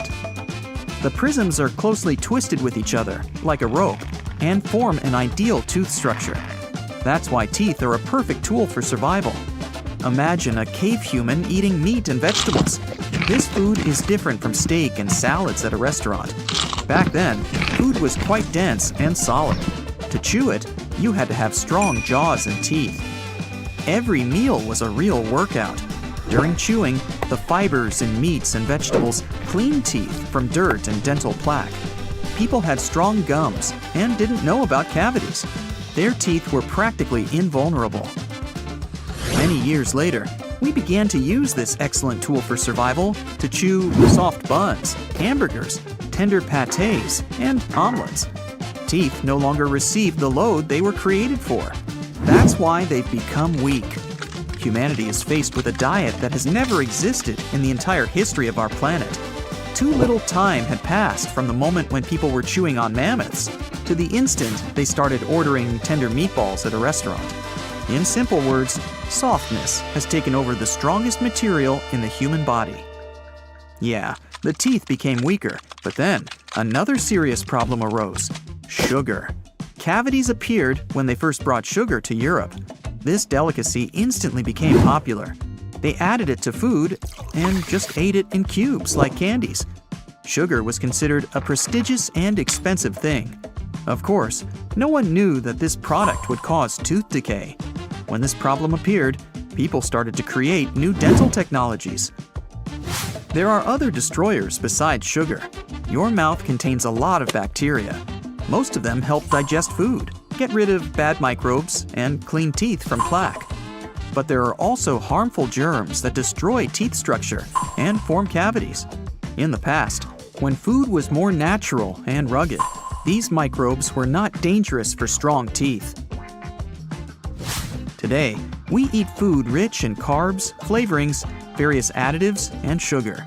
We help harmful bacteria multiply, making them stronger. Your lifestyle also affects dental health. In the past, people had to get food in the fields, forests, and mountains. They mostly lived an active lifestyle and burned a lot of calories. Nobody really works like that now. Training in the gym is much easier than trying to catch a mammoth. Lack of activity provides calories. Extra calories and germs create stomach problems. Gas and acids from the intestine enter the oral cavity and destroy the teeth as well. Now, just look at these guys for comparison. Cats, lions, bears, tigers, cows, and other animals with teeth still eat the same way they did millions of years ago. And that's why they hardly ever have dental problems. Many tribes of indigenous people living far from civilization also have perfect teeth. Linda realizes that all this is true. And what do we all have to do with that? Move to a distant island and eat bananas?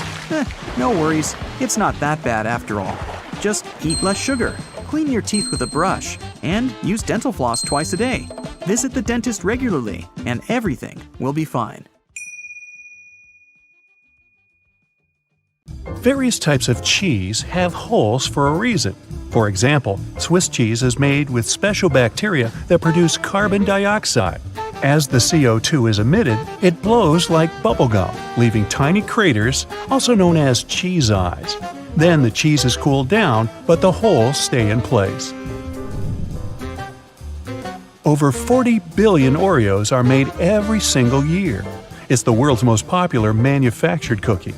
The geometric design stamped onto these cookies has the Nabisco logo, the symbol of European quality, surrounding the word Oreo. William Tournier created the chocolate cookie design we see today back in 1952. If you use reusable bottles, you probably know that sometimes they smell. Even if you only use it for regular water, it still smells. But it's not the water that smells, it's the microorganisms in it. If you drink water from a bottle, the particles of your saliva and sweat stay in there. Those bacteria start to build up in the bottle, causing the smell. So, if you choose reusable bottles, make sure to wash them every day to prevent those bacteria from building up. After washing, let it dry completely before using it again. Not only are the jeans blue, but the police officers' uniforms as well. The first official police officers appeared in the 19th century in London. They were given a blue uniform to contrast with the red and white uniform that military workers had already been wearing. 2 decades afterward, the police force was adopted in the USA, and they followed the patterns. The uniform is still blue nowadays because it proved to be a good color. It's not that visible in dark hours, and police officers can observe things and people staying unnoticed. Also, stains aren't that visible on dark material. And, well, everyone knows that police officers wear blue and they're recognized it. So, why change that? Baby carrots are tiny, and unlike regular carrots, wet, not unlike baby humans. Baby carrots aren't some special sort of carrot. They're actually made of regular carrots by cutting off the skin and outer layers and then polishing them to look that pretty. The problem is they can't retain moisture. A regular carrot retains some water inside because of the layers that lock it in. Once they're chopped out, baby carrots can dry out easily, so they usually sell them in bags with some water inside. Jeans have metal rivets, and they're there from the very beginning. Jacob Davis, the man who made the first pair of jeans, added copper rivets to spots where pants are more likely to rip, flies and pockets, to make them stronger. Today, they have more of a decorative purpose, since they are distinctive and traditional for jeans. Another special thing about jeans is those tiny pockets they have that seemingly serve no purpose. Well, maybe it's true now, but years ago, when many cowboys were wearing jeans, the pocket was made specifically to keep a pocket watch there. Also, back then, a pair of jeans had just 4 pockets. That tiny pocket, the watch pocket, 2 big pockets in front, and just 1 pocket in the back. Car headrests are all about comfort, and detachable headrests are all about safety. If you pull the headrest out, you'll see 2 sturdy metal bars. If you ever get locked or trapped in a car, you can use the bars to smash the window and get out. Those little red spots you sometimes see after you crack an egg are nothing to be worried about. Tiny blood spots can be caused by a small rupture in a blood vessel of a hen as it was laying the egg. Eggs with these blood spots are safe to eat, but that spot can be removed if you want. It won't affect the taste of the egg. Oh, that's comforting. Hidden within the Toblerone logo of the mountain is the image of a bear standing on its hind legs, about to eat that yodeler over there. No, not really. This is because bears are a big part of Bern, one of the biggest cities in Switzerland, where the founder created the triangular chocolate treat. Toblerone is also a play on the founder's family name, Tobler, and the Italian word Torrone for honey and almond nougat. The space below a cup of noodles is there to protect the noodles during transport. This technique is called a middle suspension. Not only are they protected better in their styrofoam cup, but it also helps those noodles soften more evenly and quickly. Even though you might have noticed that the hole on the barrel of ballpoint pens has no purpose, it does. It's called a venting system, which helps the ink flow more smoothly. This way, an even amount of air pressure is created inside and outside the pen, allowing the ink to flow into the point easily. It's not an accident that soy sauce bottles have 2 spouts. The sauce is liquid, and it flows out of the bottle pretty quickly once you turn it over. Most Asian food lovers will admit they've spilled it at least once in a lifetime. That's why nowadays, restaurants prefer serving soy sauce in special bottles that have 2 spouts. This design allows you to control when and how much sauce will come out. Just put your finger on one spout while you pour the sauce through another. If you press your finger tightly to the spout, the sauce will stop flowing, and if you remove your finger, it will flow again. And please do not remove your finger in a restaurant. It will freak everybody out. You've probably noticed that train and bus seats are covered in fabrics with weird patterns. Any idea why? They use these patterns to cover any germs and stains on the seat. Oh boy. The brighter the color and the more patterned it is, the harder it will be for a passenger to notice any stains and get grossed out. Also, the patterns are usually so ugly that no one even wants to look at them for long enough to spot any stains. So yeah, the pattern is there to make you look away, and if you look, to make it less noticeable. No bus will ever have plain white seats, that's a guarantee. The middle tab on soda cans can be flipped around. You can slip a straw in place so you don't have to hold it up your mouth. This Stay On tab replaced the pull ring tab created in the early 60s. You remember those, don't you? Those could be quite sharp and easily discarded where they could be a menace for others.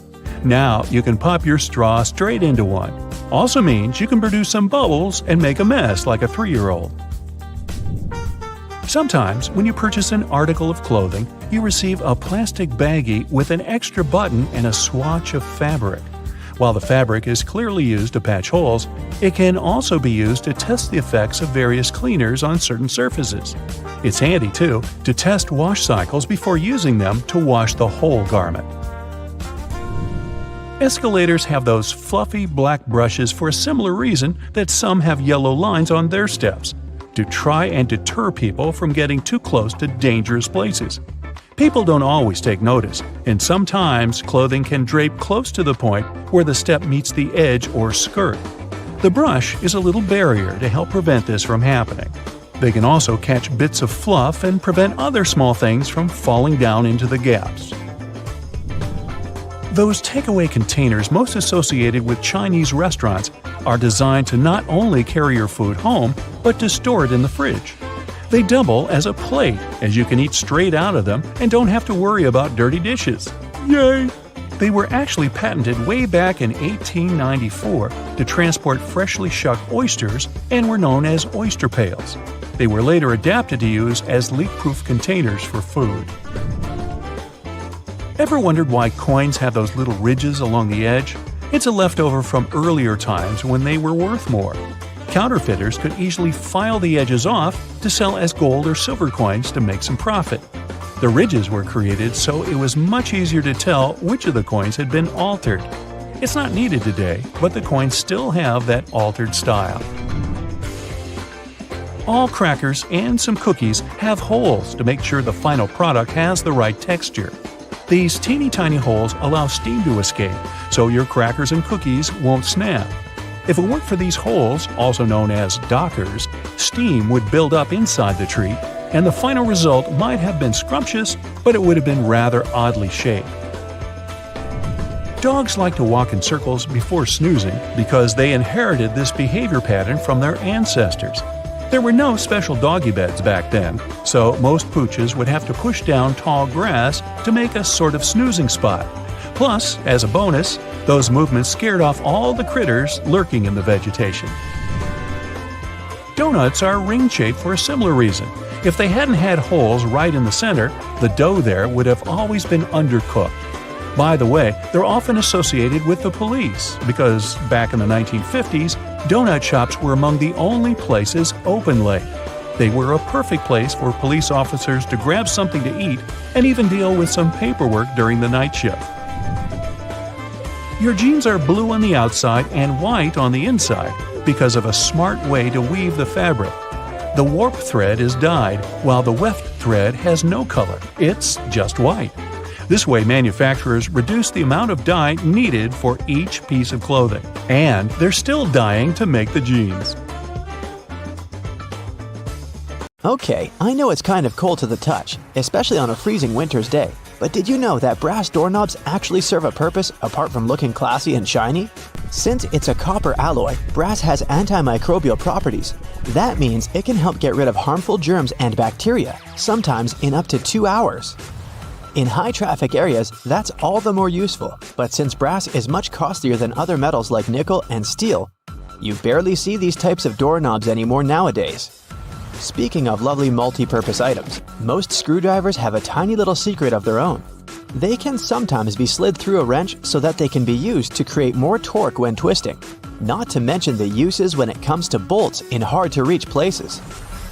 There's a reason why buttons on women's shirts are for the left-handed, and it has nothing to do with fashion.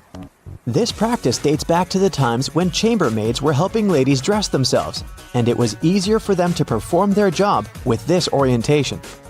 Having the buttons placed as such indicated a sign of wealth, so it's easy to imagine why the practice carried on, even though most people dress themselves nowadays. Next time you receive a package in your mail, take a look at your box cutter. If it features some diagonal lines on the blade, you're in for a little design perk. Turns out that these are blades that snap off. Continuously cutting cardboard can dull the sharp edge of the blade. To help prevent the need to buy a brand new box cutter, the top segment along the next line can be broken off to reach a new sharp edge. To do this, check out the small hole at the base of the tool, sometimes called the blade snapper. The people that first came up with this brilliant invention were engineers inspired by the way chocolate bars are segmented. Hold on a minute, don't throw away the cardboard package just yet. Most likely, you'll have some silica gel packets somewhere at the bottom of the box.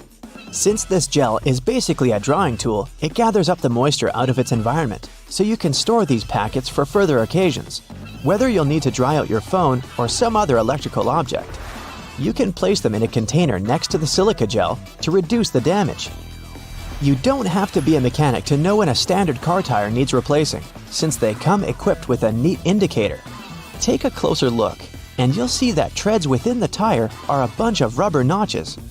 When the treads are evened out with the perpendicular bars, it's a sign you need to book an appointment with your local car service, since most likely the tires have lost most of their traction and may not be safe for driving any longer. The upper corners of a car windshield feature textured black dots melted into the glass edges. This neat add-on isn't there for design purposes. It's called frit glazing, which means that a special type of ceramic paint is added to the window for protecting its sealant from UV rays.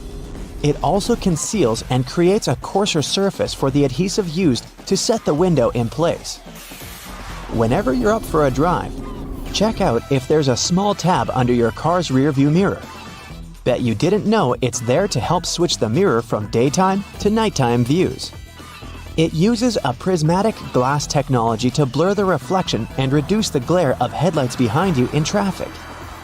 People came up with these manually tilted mirrors in the 1930s, but they became standard somewhere in the 1970s. While you're in the car, check out the headrests, as you most likely don't know that they carry a little disguised purpose.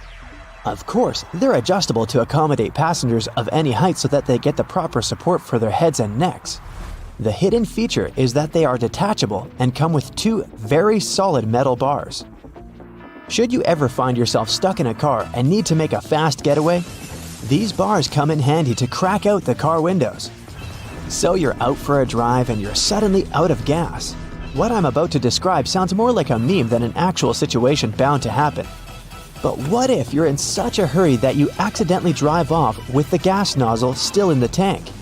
Well, the nozzles have been designed to prevent any hazards from happening, rest assured. They feature a breakaway device that will allow the hose to separate when taken out with enough force. Initially designed in the early 20th century to be worn exclusively by basketball players, sneakers soon became one of those fashion fundamentals, similar to jeans and leather jackets. If you take a closer look at them, you'll see they have two extra holes on the side, similar to the shoelace holes.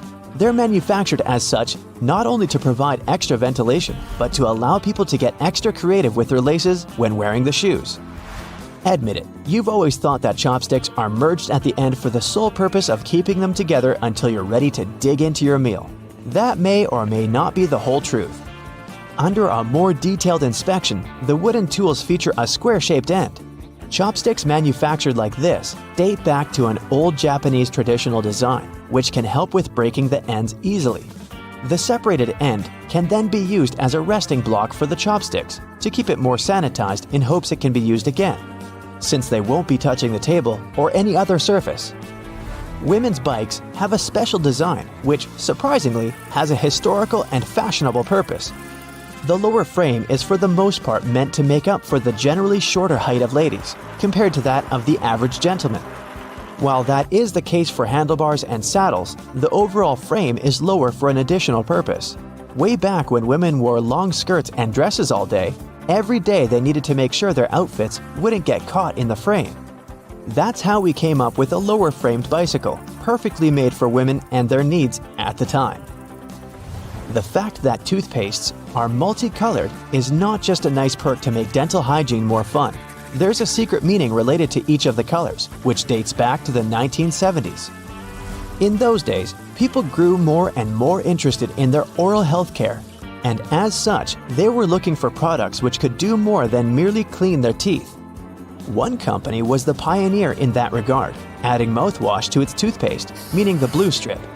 They later added on the red strip, meant to feature ingredients which helped with gum care. Speaking of toothpaste, check the cap next time you open a new tube. You may be in for a little surprise. There's a pointed cone shape inside the cap, so you can puncture the seal of the toothpaste without cutting yourself or ruining your manicure. Not to mention, it's more hygienic since you won't be able to transfer germs or other bacteria into the product itself. On the subject of bathroom countertop items, toothbrushes come with a neat add-on hidden in the bristle patterns. Apart from making the toothbrush look cooler, they also do come with a practical purpose. Most toothbrushes come with a pattern of blue bristles intertwined with white ones. The blue dye is meant to fade out, signaling the time when you need to replace your toothbrush. Dentists say that toothbrushes should be replaced every 3 to 4 months, but it does serve as a great reminder in case you forget. Still love playing with Lego? Don't judge. Hey, it's a great hobby for all ages. Notice there's a hole on top of the Lego heads? Behold, you're looking at a safety feature that the people at Lego designed to prevent choking hazards. The most dangerous issue should a person swallow any of these pieces is the blocking of the airways. Designing a hole inside the Lego head helps the air to flow freely through the piece until it can be removed safely. We're now used to all sorts of modern light bulbs, some tubular, some shaped like diamonds, and some even twisted altogether. Historically, light bulbs were round and the initial shape served a purpose in itself. It was mainly connected to the fact that glass bulbs were hand-blown, which gave them the round shape to begin with. The hidden practical reason was that the light bulb filament needed to be at the same distance from every surface of the glass sphere. The easiest way to achieve this was to make the glass in the shape of a globe. Seatbelt on the passenger seats has a fabric loop. When put under a great amount of pressure, the stitches on the loop rip apart, so the excess fabric can assist in cushioning the passengers. The extra few inches can make a great difference within a dire circumstance. However, there isn't one on the driver's side. As the driver is so close to the steering wheel, it's safer for them not to have one. Seatbelts were originally invented in the mid-19th century, though this technology wasn't brought into common practice until the 1960s. Pre-collision sensory technology has assisted with developing the safety of seatbelts and other features to the next level. Effectively predicting a car's collision, the technology directs the seatbelts to automatically tighten, aligning the airbags and ensuring the brakes will be preloaded to reduce shock.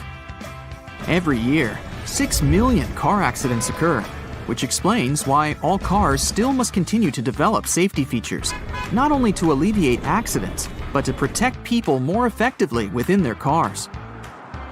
The materials that make up the body of cars only started getting replaced within the last 25 years, ranging from aluminum and magnesium alloys to carbon fiber composites. These lighter materials not only enable a more fuel-efficient journey, but they also ensure that when a car is in an accident, its build provides a crumple zone. As a car hits another object, the crumple zone absorbs energy from the collision.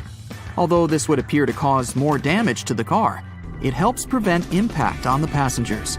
Front and rear bumpers are very underrated, and due to their long history of being used in cars, you can't imagine a time we didn't use them. They were invented in the late 1800s. The bumpers evolved over the years to the point we don't even realize we have them. But they're there, quietly waiting under the outer covers, consisting of compressible foam or plastic around a rigid reinforced bar. All the windows of your car are made of glass, but the windshield is made of a shatterproof version. It's laminated, so whatever might hit it, you can be sure there won't be any shards of glass falling into the front seats. Normal glass was used up until the 1950s. As vehicles became more prominent, they made modifications to ensure safety. Airbags seem like another common feature that has always been there. In fact, they were originally invented in 1968 and were ahead of their time. They slowly gained popularity, and through safety precautions for cars, they eventually became mandatory for all cars to have, only in 1998. They have since developed from just being an airbag within the steering wheel. Today, depending on the vehicle, they can be located throughout the car, ensuring all potential passengers will be protected. Crash sensors connected to an onboard computer detect when a collision occurs and trigger the bags, inflating within milliseconds and providing a cushioned safety within a blink of an eye. It can be difficult to predict the weather, and even more so to determine traction on the road. In the late 1960s, anti-lock braking systems, ABS, were implemented in vehicles. Before that, they had been used in many aircraft, with designs going as far back as 1908. They soon became a necessity for all vehicles, ensuring traction is maintained on slippery surfaces and that there is complete control when braking. Today, ABS has advanced so much that the latest variations ensure further detection when there are strong crosswinds. Cruise control, initially invented in 1948, has been in constant development over many decades. Today, adaptive cruise control ensures that when the car is cruising at a constant speed and detects a slower car ahead, It will then adjust the speed to match the car in front. Other advanced variants may also ensure the car will make a complete stop once identifying that the car in front has done the same. It's easy to forget to have your high beams on when driving on the long and lonesome road for many hours. Automatic high beams are quickly becoming more common. High-tech camera modules can easily determine what type of light is passing through and help ensure when the high beam will be necessary. Although versions of automatic high beams have been around since the 1950s, they counted on light-sensitive sensors and were very unreliable. The new varieties can identify the sources of light, whether it's from the sun, directly from a car's light, or even from the reflection on a sign, ensuring you won't cause issues with other drivers. It's a pain in the neck to have to ensure there isn't anyone creeping into that semi-visible corner, the blind spot, which causes around 400,000 accidents per year. Solar sensors within rear bumpers of vehicles and blind spot monitoring systems watch and identify adjacent lanes. They alert the driver that a vehicle may be in the lane beside them, whether by flashing lights on the dash or from beeping sounds. This way, they help to alleviate the many concerns the blind spot causes. 1.6 million road accidents are caused by texting and driving, and fatigue normally causes up to 10% of all car accidents per year. The Driver Attention Monitor helps to alleviate both statistics. It works through sensors that monitor the car's movements and the amount of steering corrections to ensure the driver is paying attention to the road. When the system identifies that the driver isn't completely awake or is slightly distracted with their phone, it will prompt signals to suggest it's time for a break. Tires are among the most critical components for your car, with a close relationship with whatever path you take. Many safety features rely on the tires themselves for their own independent purposes. That's why it's super important to ensure the tires are always in top condition.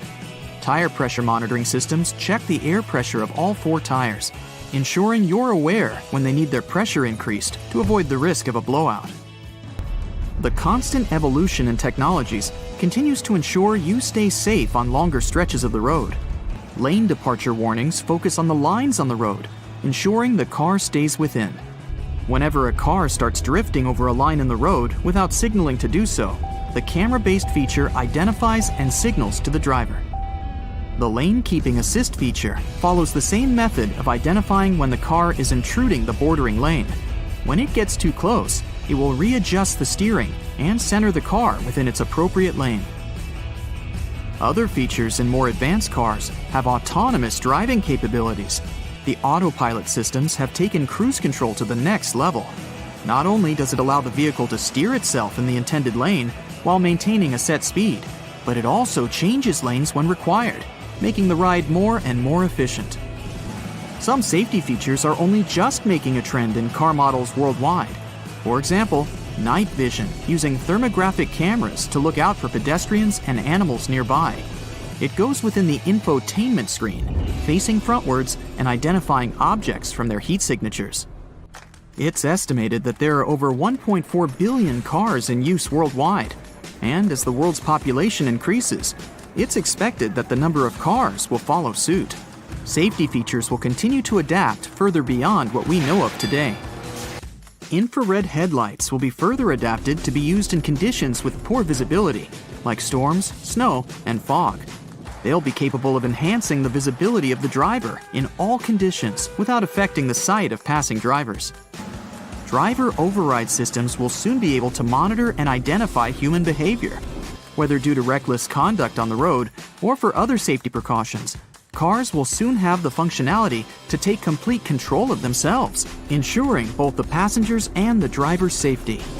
Augmented reality windshields are in early development already, providing some indicator reflections from the dash onto the windshield. So it's quite possible that soon all necessary directions from maps and alerts will appear right in front of the driver to ensure they never take their eyes off the road.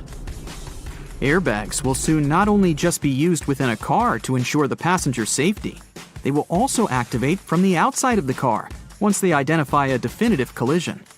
The airbags will inflate outwards, covering the entire outside of the car and drastically reducing its impact. It may be so advanced that the bodywork of the car won't even need to be buffed out. The future technology of cars is expected to be so progressive that the cars themselves will have their own form of communication, not with human drivers, but with other cars. Just imagine cars communicating and sharing information as they identify roadblocks, issues on the road, or disruptive weather patterns.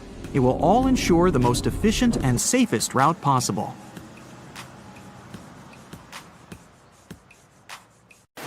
I have to say, it would be hard to visit the biggest waterfall in the world because, well, it's underwater.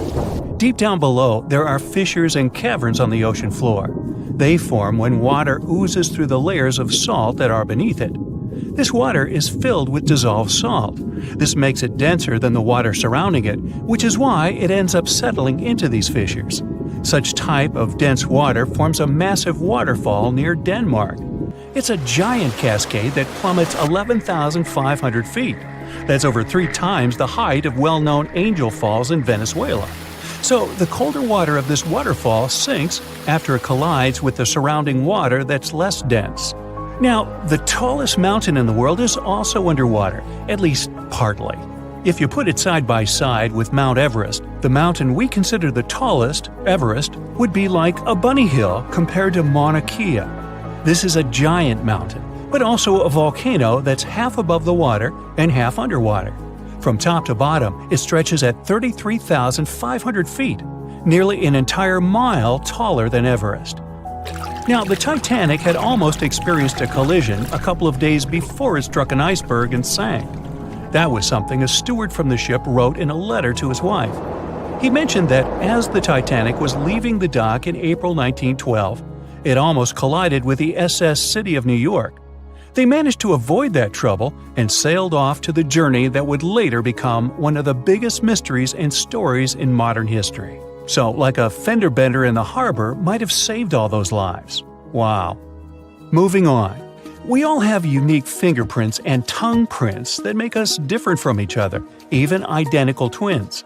In a similar way, you can identify lions through their whisker patterns. Back in the 1960s, scientists found out they can identify each one from their whisker spots, which you can see on each side of the face in rows. If you get close, a little closer, well, maybe just trust us on that one. There's a certain species of predatory fish that can walk on land. No, it's not a movie scenario, more like something from your nightmares.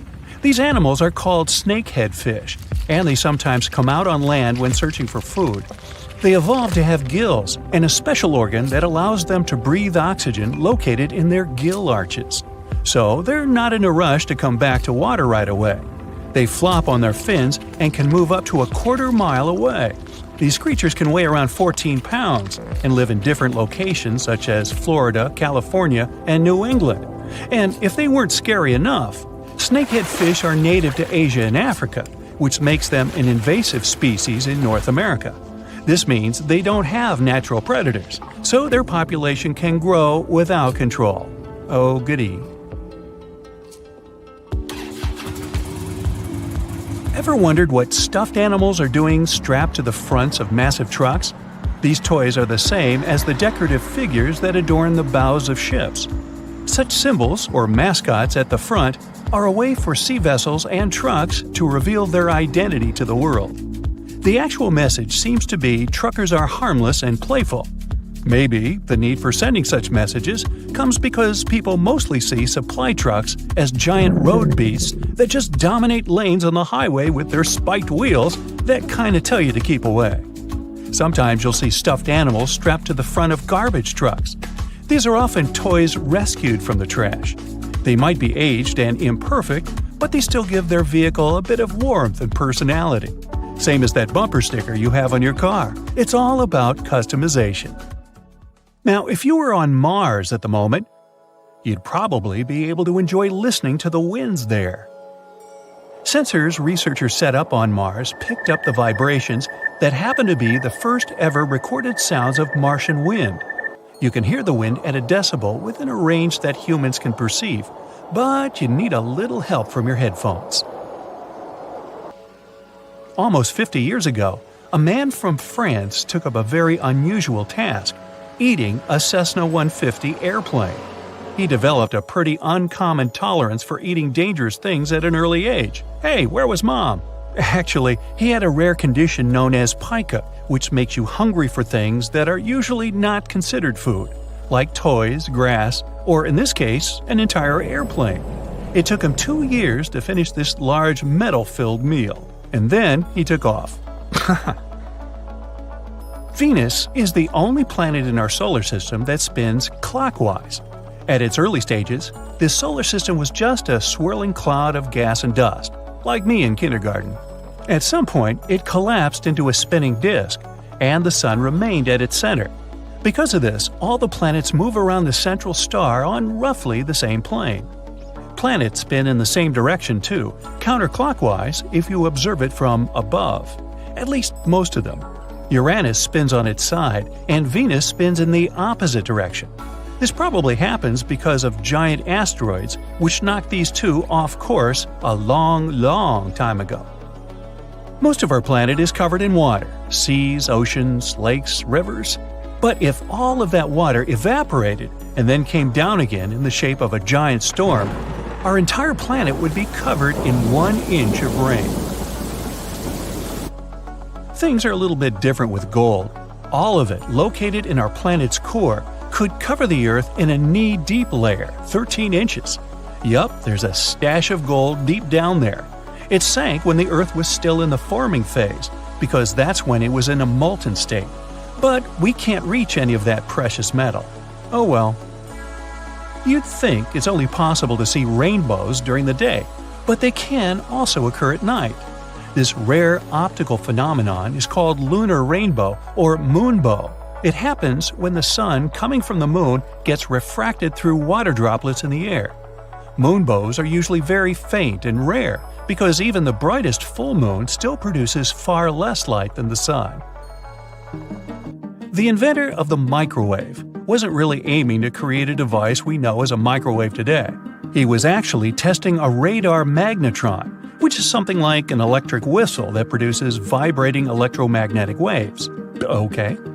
As he was trying it all out and experimenting with boosting the level of the magnetron tubes, he saw the peanut cluster bar in his pocket had melted. He tested this mechanism again, but this time using corn kernels and an egg. Then he realized he found something potentially way more useful than the issue he was trying to solve in the first place. Plus, he could heat up his lunch. The tallest tropical tree in the world is 330 feet tall, with a weight of more than 180,000 pounds. That's bigger than a jetliner. You can find it on the island of Borneo in Malaysia. One of the local climbers managed to reach the top to get the official measurement. The wind was strong and it was such a scary climb, but it paid off because, wow, the view was magnificent. And he became the first tree hugger, I think. Back in medieval times, you could find shoes that were 2 feet long. People loved pointed shoes. They were very popular for several centuries, starting from the 12th century. People would stuff toes with wool, moss, grass, or hair. One of the other ways to fill the empty space was to support shoes with whalebone, because that's how they could keep their shape. Fashion always changes, so at the end of the 15th century, I wasn't around then, people started wearing short square toes, similar to how a cow's hoof is shaped. Yeah, that's a fashion statement for sure. Ever wondered how strong ants really are? I mean, really. For instance, Asian weaver ants are able to carry objects that are about 100 times their body weight. Considering their tiny scale, carrying heavy objects is not so much about muscle strength. It has more to do with a good grip. Ants have self-cleaning sticky pads on their feet. This helps them with varying the size of the contact patch on the ground. This is how they manage to stay in balance with their burden even when they're moving upside down. Now, our moon is so cool it has its own time zone. Yup, that means you can tell time while there. Back in 1970, the chief astronomer at one of the U.S. planetariums designed a watch for all moonwalkers. The watch measures time in something he called lunations. Lunation is the period the moon takes to rotate and revolve around our planet, and each lunation lasts almost 30 Earth days. So, researchers use a special system called lunar time for the moon. And I think it's time for me to go. Bye. Can you believe it? There are 2 different ways to drink juice from a juice box. The first way is the default one, and the second is to flip the straw over so that its shorter side sits at the bottom of the box. Using the first method, you may have difficulty getting the last sips of liquid because the straw can't reach all the corners properly. Some straws have their bottom corner sharper than the top. It's deliberately designed that way to pierce through the seal. That's why some people believe the right way to drink juice is the conventional one. Now let's continue with straws. Do you know there's a correct way to use a straw while drinking from a can of soda? So, you're about to have some Coke. You pop the tab open, then you put a straw in the can. Now you need to make a constant effort to keep the straw steady. See this hole in the top? Yeah! Turn the pop tab around and put your straw through the hole. It'll serve as a straw holder. No need to be annoyed by the tipping straw. So, what's the best way to eat a cupcake? Turn it into a sandwich. Step 1. Peel off the paper wrapped around the cupcake. Step 2. Carefully divide the cake into 2 parts. Step 3. Put the bottom side of the cupcake on top of the frosting. This is how you eat a cupcake like a pro. Okay, another quick word about cakes. People generally use kitchen knives to cut cakes into 2 parts. But you can use dental floss. Take a piece of floss and wrap it around the cake horizontally. Hold the ends tight with both hands and pull them in opposite directions. There you go! Now you have an evenly cut cake. Smooth, huh? You can use floss to cut through a cake vertically, too. This way, you'll reduce the chance of messing up the frosting. Do you use your fingers to dip your Oreos in milk? Try using a fork. Stick it between the wafers vertically and dip the cookie in milk. Well, you try it. I'm sticking with my fingers. Been doing it all my life. Hey, call me a rebel. You put your food in the microwave. The plate is hot and the upper part of the dish is steaming. You start eating. Oh no, not again. Your meal hasn't heated evenly. If you want your dish to be equally warm, arrange it in a donut shape and leave an empty spot in the center. The middle part of your dish takes longer to heat up. By the time the center warms up, the edges might be overheated. Sometimes you need to microwave 2 bowls of food at the same time. In this case, you can try placing the second bowl on top of a cup. This will give you a free space for the second bowl. Creative solutions for small microwaves. Now, better to secure the cup first though. Cleaning the splashed food will take more time than using this method. To save space, you should roll your clothes instead of folding them when packing. They don't get creased when you roll them. Plus, they take less space this way. Okay, we might as well continue with another packing trick. After rolling your clothes, pack them in your suitcase vertically, not horizontally. Your clothes will fit better into the bag, and you'll have more room for other essential stuff. Drinking iced coffee is a great way to cool your body on a summer day. Sadly, the ice cubes start to dilute the coffee pretty soon, changing the taste of the drink. To avoid this, you can freeze some coffee into ice cubes beforehand. This way, your iced coffee won't get watered down. It turns out that taking a shower too often isn't good for your hair. Experts say you should wash your hair 2 to 3 times a week because overwashing can result in extra oil in your hair. Do you know there's a correct way to fit salami on a toast properly? Yeah, there's a geometry problem. Toast bread is square, but salami is mostly round. You can, of course, do it in a traditional way, by putting 2 slices next to each other. But then the edges of your sandwich won't have any filling. All you need to do is to cut the slices in half. Next, you line the straight pieces with the sides of the toast. You get 4 slices covering the entire piece of bread. Most people peel bananas starting from the top, but this way you squeeze the fruit. The best way to peel a banana is to start from the bottom. Hey, take a closer look at monkeys. Apparently, they figured this out a long time ago. Do you want to have more space in the closet where you store your cleaning supplies? Then this one is for you. You can hang spray bottles on a clothing rod. It's convenient. You can find those rods online or in stores. This way, you'll keep your cleaning sprays organized. Also, this method leaves more cupboard space for other cleaning supplies. There's a right way to hold a burger. Grab it with both hands. Now place your little fingers at the bottom next to your thumb for extra support. You want to cross out miswritten words? You can draw a line on top of them, but in most cases you can still read the words. Instead of scribbling some lines, just write a bunch of random letters on the top of the word you want to cross out. Problem solved. What is the best way to cut crusty bread? By turning the loaf upside down. The underside of the bread is usually softer than the top, but try not to squeeze the bread too much.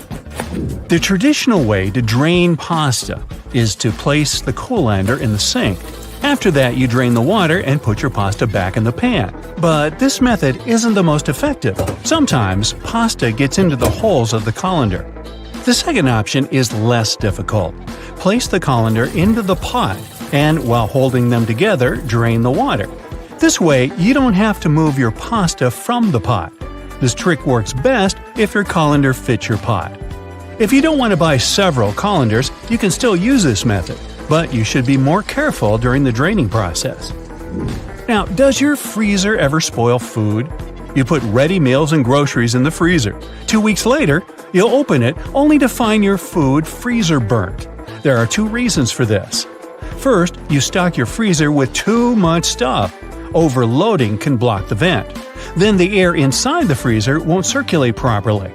The second reason might be the wrong temperature. The recommended freezer temperature is 0 degrees Fahrenheit or a bit lower. Now, what's the best way to hold a steering wheel? Most people clutch it at 12 o'clock, 2 o'clock, and 10 o'clock. This is not very safe, even if you have 3 arms. For those of us with just 2 arms, the proper way to grab the wheel is to put one hand at 3 o'clock and the other at 9 o'clock. It means placing your hands where the joints are, in case you need to give way to airbags. Holding the wheel differently prevents them from fully inflating. Toblerone is a fancy chocolate bar, but did you know there's a correct technique to break off pieces of this chocolate? Just push the triangle you want to separate toward the rest of the bar. Who would have thought? Pringles are another hard-to-eat but delicious thing. While trying to dig a piece out of the can, don't shove your whole hand in there. Instead, use a sheet of paper. Fold it lengthwise and slide it into the can. Then gently pull it out, together with Pringles. Now you have a tray of crispy goodness. Ladies and gentlemen, please welcome our special guest today, the garbage bag. Canadian inventors created this irreplaceable household item about 70 years ago. Today, it comes in a huge variety of shapes, colors, and sizes. And if you think it can only serve one basic purpose, I have a big surprise for you. It can even prevent you from unwanted communication, but more on that later. What if I told you that you've been using your garbage bags wrong your entire life? If you take a closer look at it, you'll probably notice that the seam is inside out, and it's not by accident. In fact, you're not supposed to shake up the bag to open it. You gotta place the bag over a garbage can like a hat, and then just push the middle of the bag down to the can. No worries, you're not the only person who didn't know that. This eye-opening trick went viral online and got millions of views. Imagine that you need to dye your hair, paint walls, or mold a clay mug immediately, but you don't have a protective suit on hand. Here comes the good news. You can make one out of a plastic bag. It will take you less than a minute. Just find a bag wide enough to fit your torso. Cut one hole in the bottom of the bag for your head and make 2 holes for the arms on the sides. Voila! Feel free to make a hat from another plastic bag to protect your hair. When the job is done, you can wash this handmade suit and reuse it. Our next hack is for those who don't like to waste money. You can use a real plastic bag instead of a raincoat that looks like a plastic bag anyway. Just make a round cut for your face and you're ready to go. You can reuse it as many times as you want. You can use a plastic bottle to create a recycled bag dispenser. Take a large bottle. It can be either a bottle of soda or washing gel. What matters is its shape. It must be straight so you can easily store bags inside it. Wash the bottle, dry it, and cut off the bottleneck and bottom. Turn it upside down. There you go. Your bag dispenser is ready. You can use your imagination to paint and decorate your DIY project with stickers and lettering to your taste. When the design is ready, attach it to the back of the bottle and stick this holder to the wall in your kitchen or one of the cabinet doors. Imagine you've been planning a perfect hiking weekend for ages. But when you actually get there, it starts raining. Don't rush back home. Plastic bags will serve you well if you need to put your clothes or equipment on wet grass. Also, you can make an emergency sleeping bag cover using a large garbage bag. After the rain, it will serve as a nice mattress to lay under your sleeping bag to protect it from moisture and provide an additional layer for a cozy nap. Just fill the bag with some soft leaves and straw that lie on the ground, and there you go. A large garbage bag can be your best friend when you're camping with friends somewhere in the wild. You can turn it into a temporary handmade shower, toilet, or even a dressing room out of it. Just hang it on the tree and no one will spy on you. If you went for a walk wearing a pair of your favorite shoes that get wet easily, here's an easy tip to keep your socks dry. Put plastic bags over your socks. Tuck the edges of the bags into your socks or trousers, and then put your shoes on. There's one obvious drawback though. Feet can slip inside the shoes, so be careful. These plastic socks are also handy when you're trying to put on tight jeans that usually make your feet stick inside them. Have you ever had your bag torn at the worst possible moment? A plastic bag with handles can become an emergency backpack. Just place your stuff inside the bag, put your hands through the handlers, and you're ready to go. A garbage bag is also a good material for book covers. You can reuse multicolored bags to create a unique pattern for your favorites. You're moving to a new house and packing all your belongings. Suddenly, you run out of boxes. Sounds familiar? No problem. Grab a package of large garbage bags and pack the remaining stuff. Unlike boxes, this packaging will protect your property from rain or snow. Garbage bags are especially good for packing blankets, pillows, and stuffed toys. If you need to make a vacuum packing for your clothes or stuffed toys, simply put your belongings in a trash bag, place a tube from your vacuum cleaner inside the bag, and then turn it on. The vacuum cleaner will remove all your excess hair from the bag, and you'll save space in your suitcase or basement. Someone really special has invited you home to cook a romantic dinner together. Finally, you want to show all your extraordinary cooking skills, but your special someone doesn't have an apron, and you don't want to mess up your new outfit. No worries. Make an emergency apron using a large garbage bag. It will surprise that special someone even more. Speaking of stylish outfits, are you familiar with the term garbage bag dress? Celebrities and famous fashion brands shock the audience with outfits looking like trash bags from time to time. Some of them actually make outfits using garbage bags like fabric. It's a popular option for young artists who can't afford to buy and use expensive fabrics. Garbage bags are very flexible, so they are a useful material for making patterns for future outfits. When it comes to garbage bags, the DIY project's possibilities are almost infinite. People use bags to make lampshades, clothes covers, small cosmetic bags, makeup organizers, recycled glasses, and whatnot. Some even weave baskets, bags, and floor rugs out of them. It's pretty easy to handcraft a rug. You need to cut several bags into equal strips and weave a long braid from these strips. Now twist this braid into a spiral and tie or glue each layer together. To secure this entire construction from breaking, you can screw your rug on a sewing machine from the middle to the edges, as if you're drawing a star. This plastic braid can also serve as emergency laces, a rope, or a handmade ribbon for decorating gifts and flowers. Filmmaking is another yield where garbage bags can be real stars. If you're shooting indoors and the sunlight is too sharp, you can put white garbage bags on all windows to diffuse the light or to set the white balance. Black light-proof garbage bags may serve you as a shading curtain to get rid of the sunlight in the room whatsoever. Feel free to use a white bag to create a diffused light bulb. Inflate the bag like a balloon and put it next to a lamp, but make sure to use a LED light so it doesn't get too hot. Everyone knows that touching a plastic bag with a hot iron is a bad idea because it will melt. But this lets us create unique shapes from this colorful and affordable material. Want to make a unique designer vase? Take a bowl and cover it with paper tightly. Then wrap the matching strips of plastic bag around the bowl. Now place another layer of paper on the top and gently iron over the entire surface of the bowl. Voila! The plastic's melted and you got a new stylish and eco-friendly vase. Garbage bags can produce very cool sound effects.